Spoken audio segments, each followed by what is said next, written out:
وحده لا شريك له وأشهد أن محمدا عبده ورسوله صلى الله عليه وسلم.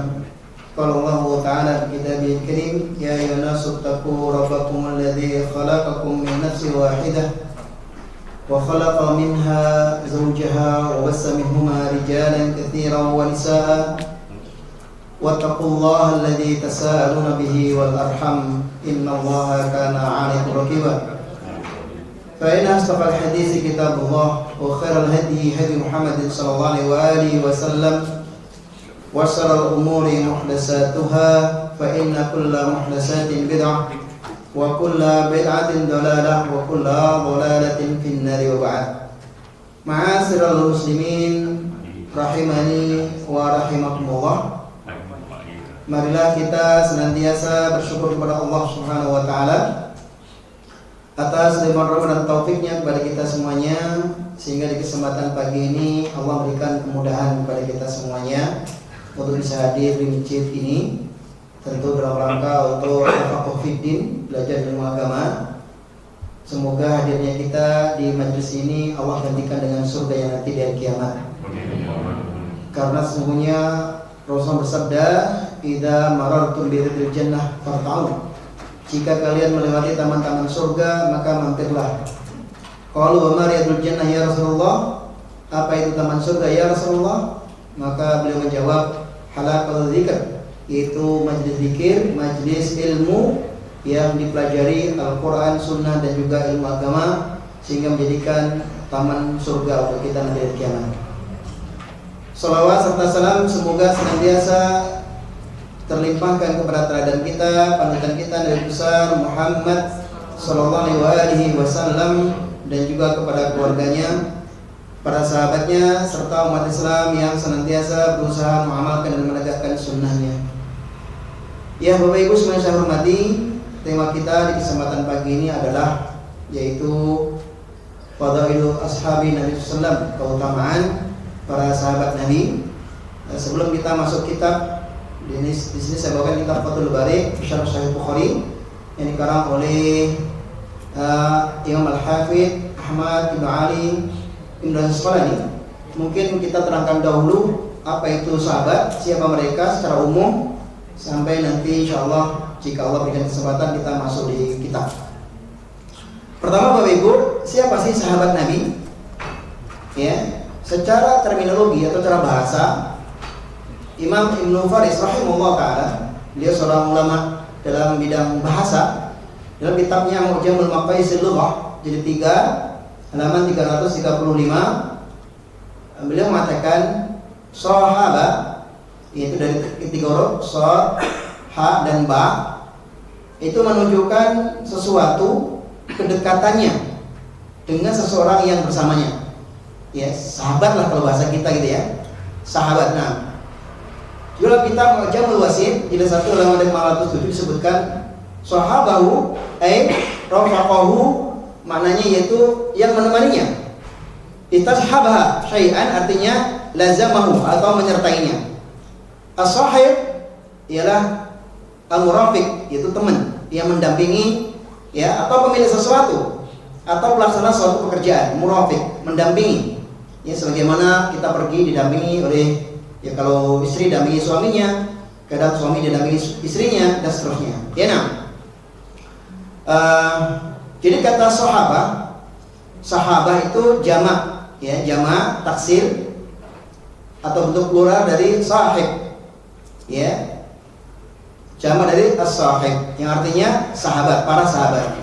Ini secara bahasa. Itu teman yang mendampingi, yang menyertai, yaitu namanya sahabat atau sahabah. Kemudian makna secara istilahi atau dalam bahasa kampusnya, terminologi, Al-Imam Bukhari dalam kitab ini, dalam kitab Fathul Bari menyebutkan, beliau mengatakan qala Imam Al-Bukhari rahimahullah taala, man sahiban Nabi sallam aw ra'ahu minal muslimina fa huwa min ashabi.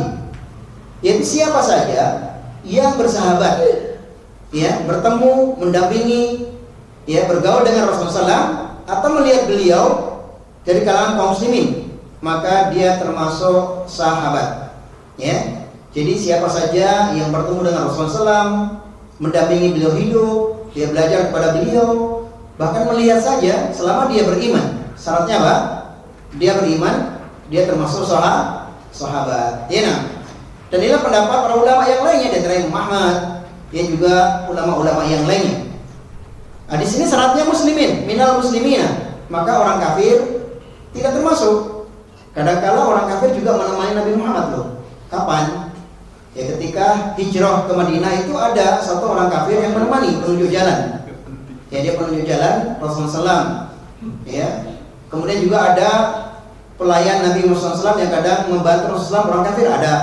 Namun karena dia tidak beriman, ya dia tidak termasuk sahabat. Ya, nah. Tapi kalau dia tadinya kafir, kan ada itu hadis tentang seorang anak Yahudi yang sakit dijenguk oleh Rasulullah dan dia bersyahadat kan, itu termasuk dulunya salah satu pembantu Nabi. Sehingga ketika anak itu sakit dikunjungi oleh Rasulullah dan ditalkinkan, ya lagi sakit keras, apa kata Nabi? Qul la ilaha illallah wa anna Muhammadar Rasulullah. Kemudian anak ini melihat ke bapaknya, apa kata bapaknya? Ati Abul Qasim, taati.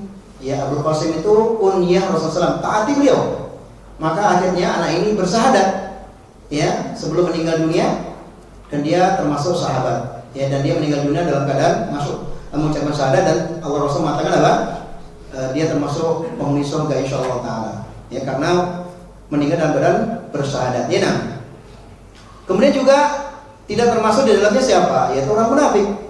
Orang munafik diantaranya Abdullah bin Ubay bin Salul dan kawan-kawan itu tidak termasuk sahabat. Adapun putra beliau Abdullah bin Ubay bin Salul, dia sahabat, yang bahkan sahabat Rasulullah yang mulia. Kemudian juga Al-Hafidz Al-Iraqi rahimahullah taala beliau mengatakan as-sahabiyu man laqiya Nabi sallallahu musliman. Ya. Sahabat itu siapa sih? Siapa saja yang pernah bertemu dengan Nabi Muhammad SAW musliman, dalam keadaan beriman, ya dia masuk Islam, summa mata ala Islam, dan dia mati dalam keadaan Islam, ya liyukhruju minal irtada wa mata kafiran, maka tidak termasuk orang kalau pertama dia murtad, kedua dia kafir. Jadi syaratnya meninggalnya juga dalam keadaan Islam, ya meninggalnya dalam keadaan Islam. Kalau dia meninggalnya dalam keadaan murtad, maka tidak termasuk sahabat, karena ada juga sahabat, di zaman Rasulullah itu ada seorang Arab yang masuk Islam, bahkan hijrah ke negeri Habasah, ya, kemudian meninggal di negeri Habasah dalam keadaan murtad, ya, maka dia bukan termasuk sahabat. Ya, nah.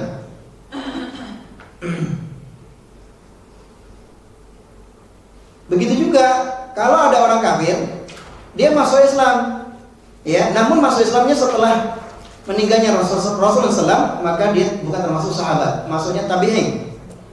Ya, jadi kalau ada orang kafir, dia melihat Nabi Muhammad, kemudian semasa hidupnya Rasulullah dia tidak masuk Islam, ya, setelah Rasulullah meninggal dunia dan dia baru masuk Islam, maka disebut tabi'in, generasi tabi'in. Begitu juga orang yang hidup di zaman Rasulullah SAW, dia beriman tapi tidak bertemu, seperti Uwais Al-Qarni. Ya, ibu tahu kan bapak-bapak kisah tentang Uwais Al-Qarni? Seorang anak yang begitu berbakti kepada ibunya sampai doanya mustajabah, ya, sampai doanya dikabulkan oleh Allah Subhanahu wa taala. Dia pernah datang ke Madinah ingin bertemu Nabi, namun Nabi Muhammad tidak ada di rumah. Beliau sedang berjihad. Maka apa kata istri beliau? Ya, langsung sedang berjihad. Nah, karena Uwais ingat pesan ibunya, jika engkau sudah sampai Madinah segera pulang. Lihat taatnya seorang anak kepada ibunya. Bayangkan dari Yaman ke Madinah menempuh jalan puluhan hari. Di zaman itu belum ada mobil ya Bapak Ibu ya, masih jalan kaki, naik onta, apalagi beliau orang miskin. Sampai di Madinah gak ketemu Nabi, langsung pulang ke Yaman, ya. Sehingga beliau ini termasuk anak yang berbakti. Dan apa kata Nabi? Siapa yang bertemu dengan Uwais, maka mintalah doa kepadanya, karena doanya mustajabah. Nah, karena Uwais ini tidak bertemu dengan Nabi, maka dia bukan disebut sahabat, tetapi dia tabi'in. Nah, jadi syaratnya itu bertemu, minimal melihat, ya, dan meninggal dalam keadaan Islam. Ya, nah. Sekarang Bagaimana kalau dia di zaman Rasulullah dia masuk Islam, kemudian dia murtad dan masuk Islam lagi? Nah, di sini ada penjelasan dari Imam Ibnu Hazm rahimahullah dalam kitabnya Al-Ihkam jilid 5 halaman 89. Adapun yang murtad dari Islam sepeninggalan Rasulullah atau setelah dia bertemu dengan beliau, kemudian beliau masuk Islam dan baus keislamannya, seperti Al-Asyar bin Qais, Amru bin Ma'di Kharib dan sebagainya, ada sebagian mereka, maka tanpa diragukan lagi mereka termasuk sahabat. Berdasarkan apa? Berdasarkan sabda Nabi, aslamta ala ma salafa laka min khairin. Engkau telah masuk Islam dengan membawa kebaikan yang dahulu engkau kerjakan. Maka jadi kalau ada di zaman Rasulullah ada orang yang masuk Islam, kemudian dia murtad, ya, sampai Rasul meninggal dunia dan dia masuk Islam lagi, maka dia termasuk sahabat, termasuk sahabat. Ya, nah. Dan sahabat semuanya secara umum itu soleh dan mereka memiliki keutamaan dan juga termasuk penghuni surga. Ya, insyaallah penghuni surga. Nah, kaum muslimin rahimakumullah, ya, tingkatan para sahabat. Kata Imam Ibnu Taimiyah rahimahullah taala dalam kitabnya Majmu' Fatawa, beliau menjelaskan as-suhbah yaitu istilah yang digunakan untuk orang yang menyertai Rasulullah SAW dalam jangka waktu yang lama maupun singkat. Akan tetapi kedudukan setiap sahabat itu ditentukan jangka waktu menemani Rasulullah SAW. Ya, ada yang menyertai setahun, ada yang sebulan, ada yang sehari, ada yang sesaat, atau melihat beliau sekilas lalu beriman. Maka menyertai Nabi Muhammad ini menentukan derajatnya. Makanya sahabat yang paling mulia siapa? Abu Bakar. Karena beliau menyertai Rasulullah, ya, dari dia akan menjadi nabi, ya, sampai Rasulullah meninggal dunia, Abu Bakar senantiasa menemani beliau. Ya, nah, satu-satunya orang yang beriman pertama kali mendengar Rasulullah diangkat menjadi nabi, Abu Bakar. Ya, nah. Kata Imam Ahmad, siapa saja yang menyertai Rasulullah setahun, sebulan, sehari atau sesaat dan melihat beliau, maka dia termasuk sahabat. Ya, dan derajatnya masing-masing ditentukan dengan apa? Dengan waktu lamanya menyertai Rasulullah SAW. Nah, kemudian dengan apa bisa dipastikan status seorang sahabat itu? Siapa yang bisa mengatakan dia sahabat atau bukan? Nah, kata Imam Al-Hafidh, ini pensyarah kitab ini, Imam Al-Hafidh Ibnu Asqalani rahimahullah taala menjelaskan ada 5 kriteria. Pertama, kabar atau berita yang mutawatir, berita yang jelas diakui kebenarannya, ya, bahwasannya semua orang mengatakan ini adalah sahabat, ya, yang tidak mungkin orang itu sepakat dalam kebohongan, namanya itu berita mutawatir. Ya, dalam hadis itu namanya hadis mutawatir, ya, yaitu semua orang secara umum sepakat ini sahabat, nggak mungkin mereka bohong, maka ini termasuk sahabat. Kedua, yaitu syuhrah, ketenaran atau terkenal. Jadi kalau di kalangan para ulama terkenal dia ini sahabat, ya dia termasuk sahabat. Seperti kita ini kan nggak tahu kan, tapi para ulama dahulu mengatakan fulan sahabi, ya, fulana sahabiyah. Maka kita harus yakin itu sahabat. Kenapa? Karena terkenal, disebutkan oleh para ulama dalam kitab-kitab mereka. Atau riwayat yang disebut sahabat yang lain. Ya, aku belajar dengan Rasulullah dengan fulan bin fulan misalkan. Jadi sahabat mengatakan aku pernah belajar dengan Rasulullah dengan fulan bin fulan misalkan. Maka fulan bin fulan itu sahabat. Jadi kabar dari sahabat yang lainnya. Atau tabiin menceritakan guruku, ya, contohnya guru Ibnu Abbas adalah murid Rasulullah SAW, seperti itu. Atau kabar dia sendiri mengatakan aku ini bertemu Nabi, ya, dan aku ini belajar pada Nabi. Ya, ini bisa disebut dengan sahabat. Ya, nah, ini ringkasannya. Kemudian pembahasan berikutnya, adakah sahabat dari kalangan jin? Ada nggak? Ya, ada. Ya, sebagaimana Allah Subhanahu Wa Taala berfirman di dalam surat Ad-Dariyat ayat 56, "Wa ma khalaqtul jinna wal insa illa liya'budun." Nah, dari ayat ini tidaklah diciptakan jin dan manusia kecuali untuk beribadah padaku. Para ulama mengambil istibah ketika jin itu masuk Islam, maka dia disebut sahabat kalau bertemu dengan Nabi, ya, di zaman Rasulullah SAW, dan dia tidak murtad dan dia tidak kafir. Makanya ada surat jin, ya, ada surat jin. Dan juga Rasulullah pernah berdakwah ke negeri jin, ya, sampai sahabat mencari beliau nggak ketemu. Ternyata apa? Kata Rasulullah, aku sedang dibawa jin untuk mendakwai kaumnya. Nah, kita lihat Ibnu Hajar Asqalani mengatakan, pensyarah kitab Fathul Bari dan kitab Fathul Bari, qala Ibnu Hajar Asqalani inda kalami fi ta'rif sahabi amal jinnu farrajihu dukhuluhum. Ya, kata Ibnu Hajar Asqalani tentang definisi sahabat, belum tentang definisi sahabat. Adapun jin, maka dia termasuk sahabat. Li'anna Nabi sallallahu alaihi wasallam bu'itsa ilaihim qat'an. Karena selain Nabi Muhammad diutus kepada manusia, Nabi Muhammad juga diutus kepada siapa? Kepada jin. Makanya tadi Allah mengatakan apa? Wa ma khalaqtul jinna wal insa illa liya'budun. Wa hum mukallafun. Dan jin juga mendapatkan beban syariat. Mereka wajib salat, mereka wajib zakat, mereka wajib sedekah dan berjihad. Ya nah. Fihim al-musatu wa ta'imun. Di antara jin itu ada yang taat kepada Allah, ada juga yang ahli maksiat. Sebagaimana manusia ada yang taat kepada Allah, ada yang maksiat. Ya nah. Faman arafa ismuhu minhum la yanbaghi at-taraddudu fi dzikrihim fi sahabati. Maka ya, siapa saja yang masuk dalam definisi sahabat, maka dia termasuk sahabat dan tidak boleh diragukan bahwasanya dia seorang sahabat walaupun dia jin. Ya, walaupun dia jin. Nah, kemudian berapa sih jumlah sahabat dari zaman Rasulullah SAW yang hidup dengan beliau? Maka di sini kaum muslimin rahimahullah, tidak ada satupun kitab yang bisa memastikan atau menyebutkan jumlah pasti para sahabat. Ya, nah.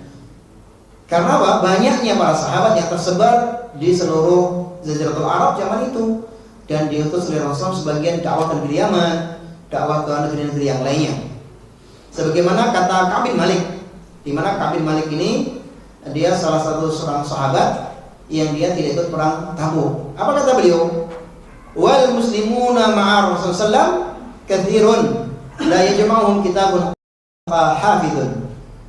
Adapun kaum muslimin ya yang hidup bersama Rasulullah SAW itu sangat banyak, dan tidak satupun kitab yang mengumpulkan menyebutkan nama-nama mereka. Saking banyaknya, ya, saking banyaknya para sahabat sehingga tidak apa? Karena zaman dulu tidak seperti zaman sekarang ada alat canggih yang bisa menghitung. Ya, kalau jalan tol itu kan ada berapa mobil yang lewat, gitu ya. Zaman sekarang zaman dulu belum ada. Ya, nah maka jumlah sahabat tidak bisa disebutkan. Namun sebagian para ulama ada yang menyebutkan jumlah sahabat sebagai perkiraan saja. Di antaranya siapa? Al-Hafidz Abu Zur'ah Ar-Razi rahimahullah ta'ala. Beliau ini guru dari Imam Bukhari, Imam Muslim, menyebutkan bahwasanya jumlah sahabat itu kurang lebih 114.000 ya sahabat. Sebagaimana Al-Hatib Al-Baghdadi dan kitab Al-Jami beliau menjelaskan, syahida mau hajjatul wada arba'una alfan. Ya, telah menyaksikan atau telah pergi bersama Rasulullah SAW ketika Haji Wada kurang lebih yaitu 40.000 orang. Wa kana mahu bitabuk sab'una alfan. Yang ikut perang Tabuk yaitu kurang lebih 70.000. Wa qubida alaihi assalatu wassalamu ammiyati alfin wa arba'atu asyratu alfan minas sahabat. Dan ketika Rasul meninggal dunia, jumlah para sahabat itu kurang lebih yaitu 114.000. Ya, itu jumlah para sahabat. Nah, jadi sangat banyak sekali kaum muslimin rahimahullah. Kemudian, ini kita lihat keutamaan mereka. Apa saja keutamaan para sahabat? Tentu para sahabat sebagaimana tadi kita sampaikan termasuk orang yang mendapat jaminan surga. Sehingga Allah Subhanahu wa taala memuji, berfirman tentang keutamaan mereka. Di mana di antaranya dalam surat Taubah, surat ke-9 ayat 100. Was-sabiquna al-awwaluna minal muhajirin wal ansar. Dan orang-orang yang terdahulu ya, yang pertama-tama masuk Islam di antaranya adalah orang-orang muhajirin dan ansar. Di mana orang muhajirin itu adalah orang-orang yang tinggal di kota Mekah karena terintimidasi, karena tidak dibunuh, mereka hijrah ke kota Madinah. Di mana mereka meninggalkan hartanya demi menjaga Islam. Ya, di mana orang kafir Quraisy itu melarang membawa rumah mereka, onta mereka, ladang mereka, nggak bisa dijual, nggak boleh dijual. Tinggalkan kalau mau. Cukup kalian bawa pakaian dan bekal secukupnya ke kota Madinah. Dan ada sampai seorang istri ditinggal karena ditahan oleh keluarganya. Ini kan? Ada yang sampai anaknya ditinggal karena ditahan oleh keluarganya, sehingga mereka rela meninggalkan kampung halaman tanpa membawa apapun demi menjaga apa Bapak Ibu? Iman dan takwa mereka. Ya, rela meninggalkan demi menjaga iman dan takwa mereka. Ini para muhajirin. Wal ansor, apalagi ansor. Ansor juga orang-orang Madinah yang tinggal di kota Madinah, di mana ketika orang-orang Mekah datang ke Madinah disambut dengan kedua tangannya. Ya, disambut dengan kedua tangannya dengan senang hati. Ya, bahkan diberikan makanan layaknya para saudara kandung. Sampai-sampai ya di antara para sahabat itu orang-orang Madinah menawarkan, wahai fulan, ya ini istriku ada 4, kamu pilih yang mana yang kamu senangi, saya ceraikan dan nikahi. Sampai seperti itu. Ya. Sampai seperti itu. Ada yang menawarkan, wahai Abdurrahman bin Auf, ini saya punya harta yang banyak, ambil hartaku, mana yang kau suka? Apa kata Abdurrahman bin Auf? Tidak, tunjukkan saja pasar kepadaku. Ya, sehingga Abdurrahman bin Auf pun ke pasar sampai dia bisa berjualan dan menjadi pedagang yang kaya raya. Padahal datang ke Madinah dan tidak punya apa-apa. Sampai seperti itu para sahabat. Ya, nah. Jadi keutamaan sahabat itu sangat luar biasa. Di antara mereka juga ketika Nabi Muhammad SAW memiliki seorang tamu, ya, dan di rumah Rasulullah tidak ada makanan. Kemudian apa? Rasulullah menawarkan, ketika di Masjid Nabawi seperti ini, siapa di antara kalian yang mau menjamu tamuku?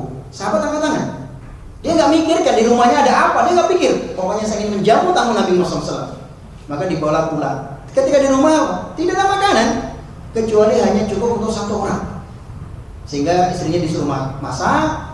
Ya, ketika itu waktunya makan malam, suruh masuk ruangan, lampunya digelapin semua. Ya, pura-pura anaknya, istrinya dan dia pura-pura makan. Padahal di piringnya nggak ada apa-apa. Hanya tamunya yang ada makanannya. Sampai-sampai Allah menurunkan ayat tentang sahabat ini. Ya, wa yuksiruna ala anfusihim walau kana bihim khassasah. Dan dia mengutamakan orang lain padahal dirinya butuh, dia dan keluarganya butuh makanan itu. Tapi demi mengutamakan orang lain, dia memberikan makanan kepada tamunya Rasulullah SAW. Sehingga Rasulullah pun di pagi hari dia tersenyum. Ya, tersenyum kepada sahabat ini yang telah menjamu tamunya dan mengatakan, apa yang kamu lakukan dengan tamuku sampai Allah bukan ayat tentang kebaikanmu. Dia para sahabat kaum muslimin. Makanya wajar kalau Allah menyebutkan dalam Al-Quran, wasabiqunal awwaluna minal muhajirin wal ansar. Ya, dan ada pun orang-orang yang dahulu yang pertama-tama masuk Islam di antara orang muhajirin ansar, walladzina tabau bi ihsan, dan juga yang mengikuti mereka dengan baik. Nah, kita bisa menjadi kemuliaan, kita bisa menjadi kemuliaan seperti sahabat kalau apa syaratnya? Tabi'um bi ihsan, kita mengikuti mereka dengan kebaikan. Ikutin agama sahabat, ikutin akhlak sahabat, ikutin ya kebaikan sahabat, karena mereka murid Nabi. Ya. Jadi, kita bisa mendapatkan kemuliaan karena Allah mengatakan apa? Walladzina tabau bi ihsanin.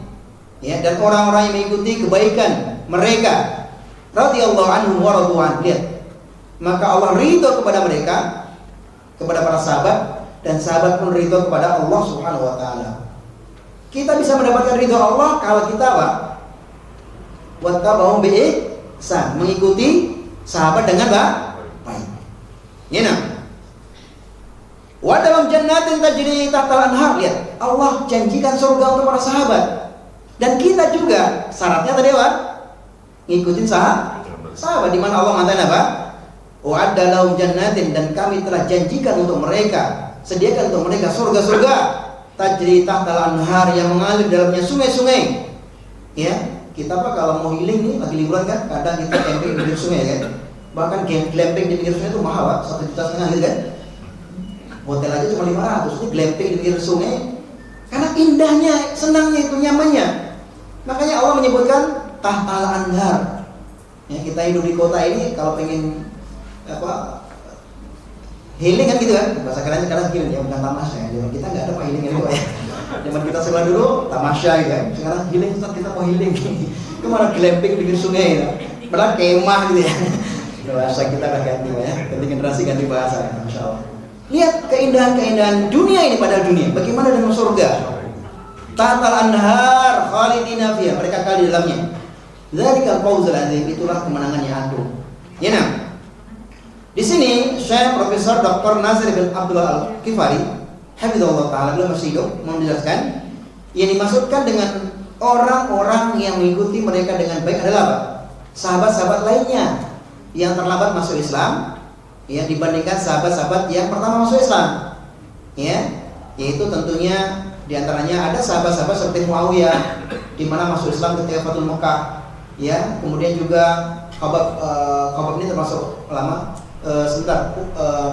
yang membunuh Hamzah Wahsy misalkan. Wahsy ini masuk Islam terlambat, ya.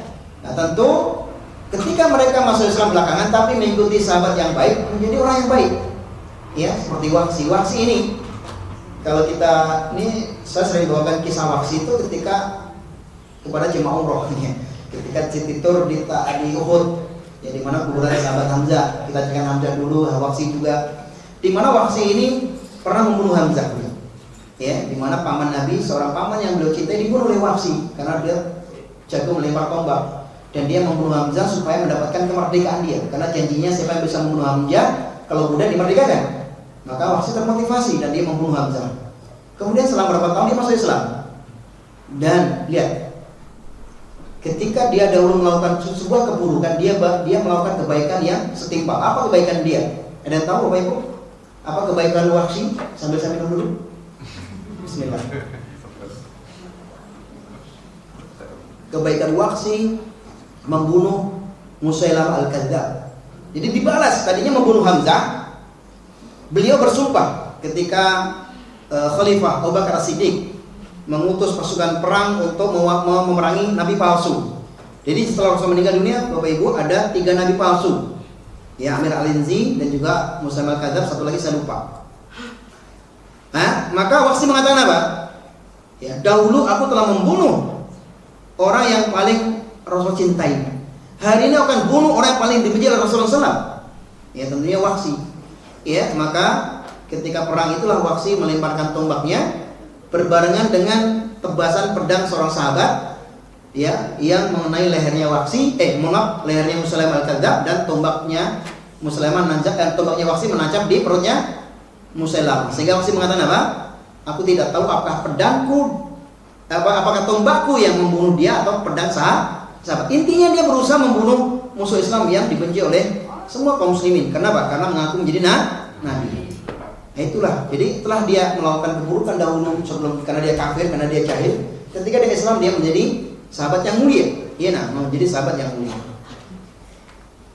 Kaum muslimin rahimahullah, maka ayat ini kata Syekh Profesor Nazir bin Abdullah Al-Kifari mencakup semua sahabat. Jadi semua sahabat masuk dalam ayat ini. Artinya semua sahabat itu apa? Radhiyallahu anhum wa radu'an, ya, wa adalah jannatin tajri tatal anhar, yaitu semua sahabat secara umum nih, kita bicara secara umum, mereka termasuk orang yang mendapatkan ridha Allah dan termasuk Allah janjikan surga. Berarti kalau kita ingin mendapat ridha Allah dan mendapat janji surga harus apa, Pak? Bu? Mengikuti sahabat. Ya, mengikuti sahabat, mengikuti cara beragamanya, mengikuti akhlak mereka, ya, mengikuti kebaikan-kebaikan mereka. Walaupun di antara mereka tentu ada yang bermaksiat, kan? Ada yang melakukan, tapi kita ajarkan secara umum, ya. Kemudian juga dalam hadis Rasul bersabda, ya, An Ali, an Nabi sallallahu alaihi wasallam, qala Abu Bakr wa Umar sayyida kuhuri ahli jannah minal awwalina wal akhirin ma khala nabiyina wal mursalina illa tukhbirahuma ya Ali. Kata Rasulullah kepada Ali radhiyallahu anhu bahwasanya Abu Bakar dan Umar inilah kedua sahabat ini termasuk pemuka pria dewasa di surga nanti. Ya, dari umat yang paling awal sampai paling akhir selain Nabi dan Rasul. Nah, jadi pemimpin surga selain para nabi tentunya adalah Abu Bakar dan Umar. Ya, kenapa Rasulullah sampai menyebutkan keutamaan beliau ini? Ya, karena dua sahabat ini yang membela mata-mata Rasulullah SAW, yang menemani. Ya, selain memang mereka juga mertua Rasulullah SAW, ya, tapi mereka adalah sahabat yang mulia. Ya, di mana nanti di bawah ada bagaimana Umar setelah masuk Islam yang tadinya tidak membunuh Nabi Muhammad, dia terang-terangan kepada orang kafir mengatakan, aku nih masuk Islam. Ya, kalau kau membunuh Muhammad, bunuh saya dulu. Gak ada orang kafir yang mau berani ke Umar, karena Umar ini seorang yang walaupun setelah itu dia dipukuli, dihajar oleh orang-orang kafir Quraisy, tapi enggak nggak masalah bagi beliau. Lihat, ya karena pembelaan Umar bin Khattab. Abu Bakar Siddiq, ya di saat semua orang mendustakan Rasulullah, dia beriman, ya. Dan ketika hendak perang, Rasul mengatakan siapa yang punya harta, ya sedekahkan untuk biaya perang. Abu Bakar sedekahkan semua hartanya, ya. Kalau kita Pak mikir-mikir ya Pak ya, masjid ini butuh renovasi, sedikit aja Ustaz, 1 juta aja Ustaz ya. Itu saya Ustaz ya, itu saya Pak, bukan. Itu kita lihat, sahabat mereka tidak ada yang pelit, ya. Umar bin Khattab, ya setengahnya di zaman itu Umar mengatakan, aku akan sedekahkan setengah hartaku untuk mengalahkan Abu Bakar katanya. Namun ketika dia datang ke hadapan Nabi, ternyata Abu Bakar sudah menyerahkan semua hartanya. Sehingga Umar mengatakan apa? La asati usabiqu Abu Bakrin. Demi Allah, aku nggak pernah bisa mengalahkan Abu Bakar. Yaitu Umar bin Khattab. Inilah para sahabat, mereka berlomba-lomba Pak, ya. Fastabiqul khairat, mereka berlomba-lomba untuk melakukan kebaikan. Ya, sampai tadi Umar mengatakan apa? La asati usabiqu abada. Selamanya saya nggak akan bisa mengalahkan Abu Bakar As-Siddiq. Ya, nah. Kaum muslimin rahimahumullah, dan itu masih banyak lagi keutamaan yang lain. Kita lanjutkan.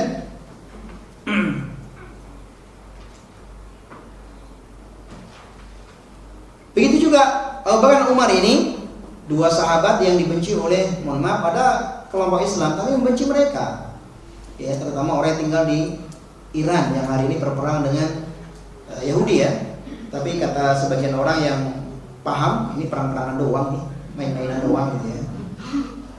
Karena memang mereka dari rahim yang sama, ya, lahir dari rahim yang sama. Nah, Syiah itu dulu tokohnya pendirinya orang-orang Yahudi juga. Nah, di mana mereka dalam kalimat syahadatnya, Bapak Ibu bisa lihat di YouTube, banyak kok syahadatnya orang Syiah itu. Jadi mereka itu kalau bersyahadat begini, asyhadu an la ilaha illallah wa asyhadu anna Muhammadar Rasulullah wa asyhadu anna Aliyan waliyullah, ya. Wa asyhadu anna Abu Bakrin wa Umar wa Utsman finnar. Tambahan mereka seperti itu. Jadi selain syahadat tadi yang kita baca biasa, itu mereka melaknat, wajib melaknat Abu Bakar dan Umar, dan wajib melaknat juga Aisyah, ya. Wa anna Aisyata wa Hafsah finnar.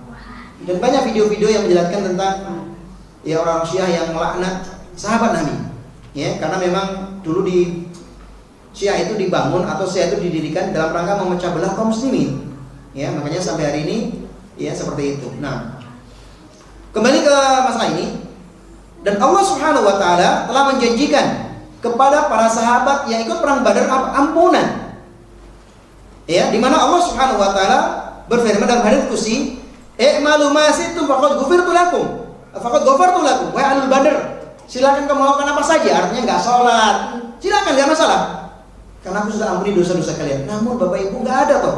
Lihat, enggak ada orang yang ikut perang Badar enggak sholat. Walaupun sudah diampuni dosa-dosanya, silakan berbuat sebebas-bebasnya, tapi enggak ada yang bermaksiat, tetap mereka rajin sholat, tetap puasa. Kok zaman sekarang ada yang ngaku wali Allah enggak sholat katanya. Sholatnya di Mekah, masuk kamar, ya kan? Sholat di Mekah, padahal sini dan Mekah beda berapa jam? 4 jam. Kan ada ya kan? Dulu kita masih muda dibodohin begitu Pak, sekarang nggak laku. Ya, dulu katanya wali itu masuk kamar, kita lagi sholat Jumatan gitu kan, walinya masuk kamar, kita selesai, walinya juga selesai. Padahal Mekah bedanya 4 jam, ya kan? Sekarang udah pinter orang sekarang ya. Begitu juga kalau ada yang ngibulin tokoh, ngibulin beli apa, punya kiswah Ka'bah atau punya kiswah makam Nabi, jangan-jangan beli di Shopee, demi nyari duit, kan gitu kan? Karena banyak yang memanfaatkan keluguan umat Islam, ya, untuk mencari duit dengan memanfaatkan, ya, katanya ini kiswah Ka'bah, katanya ini apa, kiswah makam Nabi, kalau mau mencium bayar gitu kan, sedekah gitu, seikhlasnya, ya, walaupun dikasih 1000 merengut gitu ya. Kaum muslimin rahimakumullah, lihat, jadi para sahabat ikut perang Badar itu nggak ada satupun yang mereka berbuat maksiat setelah mendapatkan ampunan dari Allah. Para ulama apa? I'malu ma situm, berbuatlah engkau sesuka kalian. Faqad ghafartu lakum. Ya, sungguh aku telah ampuni kalian. Tapi mereka tetap, ya, nggak ada ceritanya satupun diriwayatkan, ya, bahwasanya Ahlul Badar itu bermaksiat, bahwasanya Ahlul Badar itu tidak sholat, itu nggak ada. Semua yang ikut perang Badar itu masya Allah, Ya, sampai-sampai kenapa Allah mengatakan itu? Karena Allah Maha tahu. Ya, sampai-sampai mereka mendapatkan ampunan dan dibebaskan untuk berbuat sesuka hatinya. Nah, kemudian di situ ada hadis tentang 10 sahabat masuk surga, nanti baca sendiri. Slide-nya sudah kita kirim ya. Kemudian keutamaan yang kedua, para sahabat itulah manusia yang mulia. Ya, sahabat itu manusia yang mulia. Sampai-sampai Allah sebutkan kepada mereka ciri-cirinya. Muhammadur Rasulullah walladzina ma'ahu. Muhammad itu adalah Rasul utusan Allah Subhanahu wa taala dan orang-orang yang bersama beliau. Ya, artinya bersama dengan Rasulullah apa? Asyiddau 'alal kufar. Mereka itu keras kepada orang kafir. Orang kafir yang mana? Orang kafir yang memerangi. Nah, ini harus dipahami. Oh, lihat tuh ajaran Islam enggak benar tuh, lihat ayatnya apa? Kita ini yang non muslim apa? Dikerasin oleh orang muslim. Itu tidak benar. Ya, dalam Islam kita itu akan keras kepada orang kafir kapan? Ketika mereka memusuhi kita. Kalau enggak ya sudah enggak. Rasulullah SAW juga biasa kok bergaul dengan orang Yahudi, orang Nasara di Madinah. Rasulullah berdagang dengan mereka. Ya, Rasulullah SAW menggadaikan baju besinya kepada orang Yahudi sampai nggak bisa menebus. Ya, karena Rasulullah nggak punya harta sampai nggak bisa menebus, sampai meninggal beliau nggak bisa menebus baju perang beliau. Ya, ini bukti bahwasanya apa? Yang dimusuhi di sini asyidda al kufar, tentunya siapa? Orang-orang kafir yang memusuhi Islam. Dan terbukti kan Pak? Ya, selama mayoritas itu muslim, maka orang minoritas di dalam komunitas muslim itu aman. Rata-rata aman. Ya, justru sebaliknya. Yang kita ketahui ya. Makanya di negara kita ini termasuk solidaritas kita, kemudian juga toleransinya sangat tinggi kita ini. Ya, karena kita paham tentang agama yang benar. Ya, Islam itu rahmatan lil alamin. Nah, jadi para sahabat itu ciri-cirinya adalah apa? Mereka keras kepada orang-orang kafir yang memusuhi. Ruhama ubainahum. Namun apa? Saling berkasih sayang dengan para sahabat atau sesama kaum muslimin. Tarahum ruk'an sujada. Engkau akan melihat bahwasanya mereka ini orang yang rajin rukuk, rajin salat, ya, sujada dan rajin sujud kepada Allah Subhanahu wa taala. Yabtaghuna fadlan minallah wa ridwan, di mana mereka mengharapkan yaitu apa? Keutamaan dan surga dari Allah Subhanahu wa taala dan ridha Allah Subhanahu wa taala. Simau fi wujuh min asri sujud. Ada tanda-tanda ya di bekas dahi mereka karena banyaknya mereka sujud kepada Allah Subhanahu wa taala. Dzalika masalun fit Taurat wa masalun fil Injil. Inilah ya ciri-ciri para sahabat yang Allah sebutkan dalam Taurat dan Injil. Makanya disebutkan dalam hadis Alkitab itu apa? Ya'rifunahu kama ya'rifuna abna'ahum. Allah Subhanahu wa taala mengatakan orang-orang Alkitab itu Yahudi dan Nasrani itu mengenal Nabi Muhammad sebagaimana mereka mengenal anak sendiri. Kenapa Allah sebutkan itu? Karena dalam Taurat dan Injilnya itu Allah sebutkan tentang Nabi Muhammad. Allah sebutkan tentang sifat-sifat orang-orang yang bersama dengan Nabi Muhammad. Ya, makanya ketika orang Yahudi mendengar bahwasanya akan ada nabi baru di Jaziratul Arab, ya mereka berharap anak-anak mereka. Namun ketika lahir dari rahimnya orang-orang Arab asli, maka orang Yahudi menjadi benci kepada Rasulullah SAW. Nah, kaum muslimin rahimakumullah, ini adalah di antara ayat yang menjelaskan tentang keutamaan sahabat. Kemudian dalam surat Al-Fat ayat 29. Nah, lihat perkataan seorang sahabat yang mulia, Abdullah bin Mas'ud. Ya, ini tentang di mana beliau memuji para sahabat. Kata beliau apa? Innallaha nadhara fi qulubil ibad, fawajada qalba Muhammadin sallallahu alaihi wasallam khairu qulubil ibad. Allah Subhanahu wa taala, beliau ini memperhatikan hatinya semua hambanya. Semua hati manusia yang hidup di zaman itu, Allah Subhanahu wa taala perhatikan. Dan dia dapati hati Nabi Muhammad SAW adalah hati yang paling baik. Ya, sehingga apa? Allah Subhanahu wa taala fastafahu li nafsihi. Ya, fataba'asu risalatihi. Oleh karena itu Allah pilih Nabi Muhammad sebagai apa? Utusannya, sebagai rasulnya, sebagai nabinya yang membawa risalah Islam ini. Ya. Summa nadhara fi qulubil ibadi ba'da qalbi Nabi sallallahu alaihi wasallam wa wajada quluba ashabi khairu qulubil ibad. Lihat. Kemudian Allah Subhanahu wa taala melihat hati-hati yang lainnya. Dan Allah dapati hatinya para sahabat yang mulia. Ya. Sehingga apa? Faja'alahum wuzara'a nabihi sehingga Allah pilih para sahabat itu sebagai penolong, sebagai pendamping, sebagai pendukung Rasulullah SAW.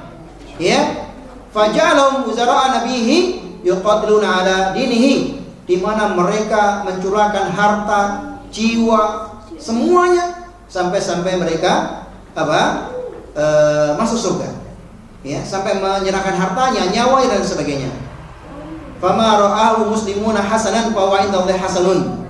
Maka apa yang dilihat dari para sahabat itu baik, maka itu insya Allah Subhanahu wa taala itu baik.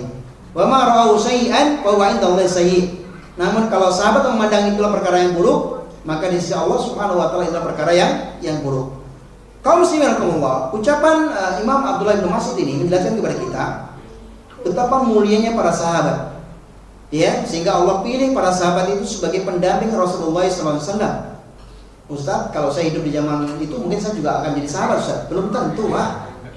Ya, belum tentu kita beriman. Jangan-jangan kita seperti Abu Jahal. Ya, jangan-jangan kita seperti Abu Lahab. Ibu-ibu jangan-jangan seperti istrinya Abu Lahab, ya. Jangan-jangan kita seperti Indun, gitu kan? Maka bersyukurlah kita ini tidak hidup di zaman Rasulullah, namun kita beriman. Karena dalam hadis yang lain Rasul mengatakan bahwasanya nanti di akhir zaman itu ada umat yang mereka beriman kepadaku, percaya kepadaku walaupun tidak pernah melihatku, dan pahala mereka seperti 50 kalian oleh para sahabat.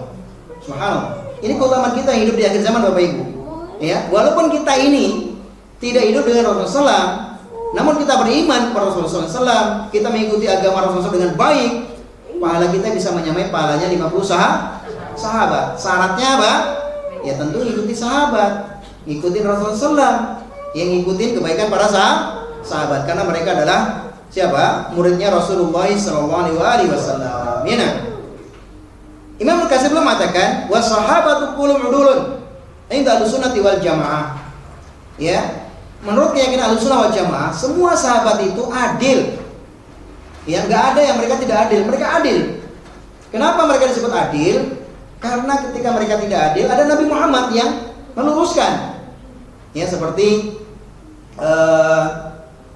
kisah tentang yaitu Ummu Darda, ya, di mana ada Abu Darda yang tidak adil kepada anak-anaknya.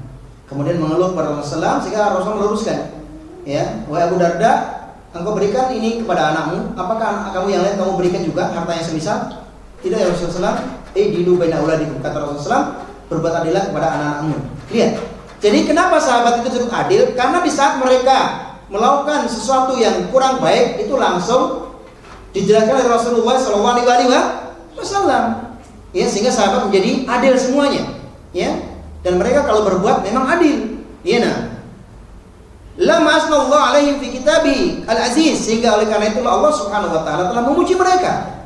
Ya, Allah Subhanahu wa taala memuji mereka dalam Al-Qur'an. Wa bima nataqat bi as-sunnatun nabawiyyatu fil madhi lahum fi jami' akhlaqihim wa af'alihim, sampai Rasulullah SAW memuji mereka. Rasulullah SAW memuji perbuatan para sahabat, akhlak mereka, kebaikan mereka dipuji oleh Rasulullah SAW. Ya, nah. Wa ma badaluhum minal amwali wal arwahi baina yaday Rasulullah SAW, sampai ya mereka mengorbankan harta seperti tadi Abu Bakar, Umar, ya, sampai Bapak Ibu semuanya mungkin pernah mendengar ada seorang sahabat, dan itu nanti ada di slide, seorang sahabat yang beliau dimandikan oleh para malaikat. Siapa mereka? Ada yang tahu? Siapa Bapak Ibu?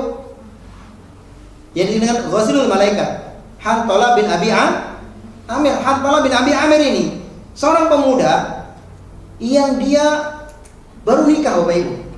Dia baru nikah, lagi bulan madu. Ya, lagi kalau bahasa Arabnya sarul asal gitu. Dari lagi bulan madu dengan istrinya, tiba-tiba mendengar seruan jihad. Sehingga dia ikut berperang dan meninggal. Dalam keadaan apa? Junub. Belum sempat mandi. Bayangkan Bapak Ibu, lihat. Dia membela Rasulullah, dia korbankan kebahagiaan dia, kesenangan dia membela Allah dan Rasulnya. Dia pergi berjihad, ya, dan meninggal dunia. Sampai malaikat berebut memandikan jenazahnya. Sehingga Rasulullah mengutus sahabat, wahai sahabat, datanglah ke rumah istrinya, tanyakan apa perbuatan Hantalah sampai dia diperebutkan oleh malaikat, ya, untuk memandikannya. Maka istrinya menceritakan bahwasanya beliau ini tadi lagi bersenang-senang denganku karena dia baru menikah denganku. Ya, dia mendengar seruan jihad, dia langsung berangkat jihad. Ya, sehingga apa? Dia meninggal di medan jihad dalam keadaan masih junub. Subhanallah. Ya, kita mah kalau lagi bulan madu, ya, insyaallah. Ya. Inilah para sahabat. Makanya wajar kalau Allah Subhanahu wa taala memuji mereka.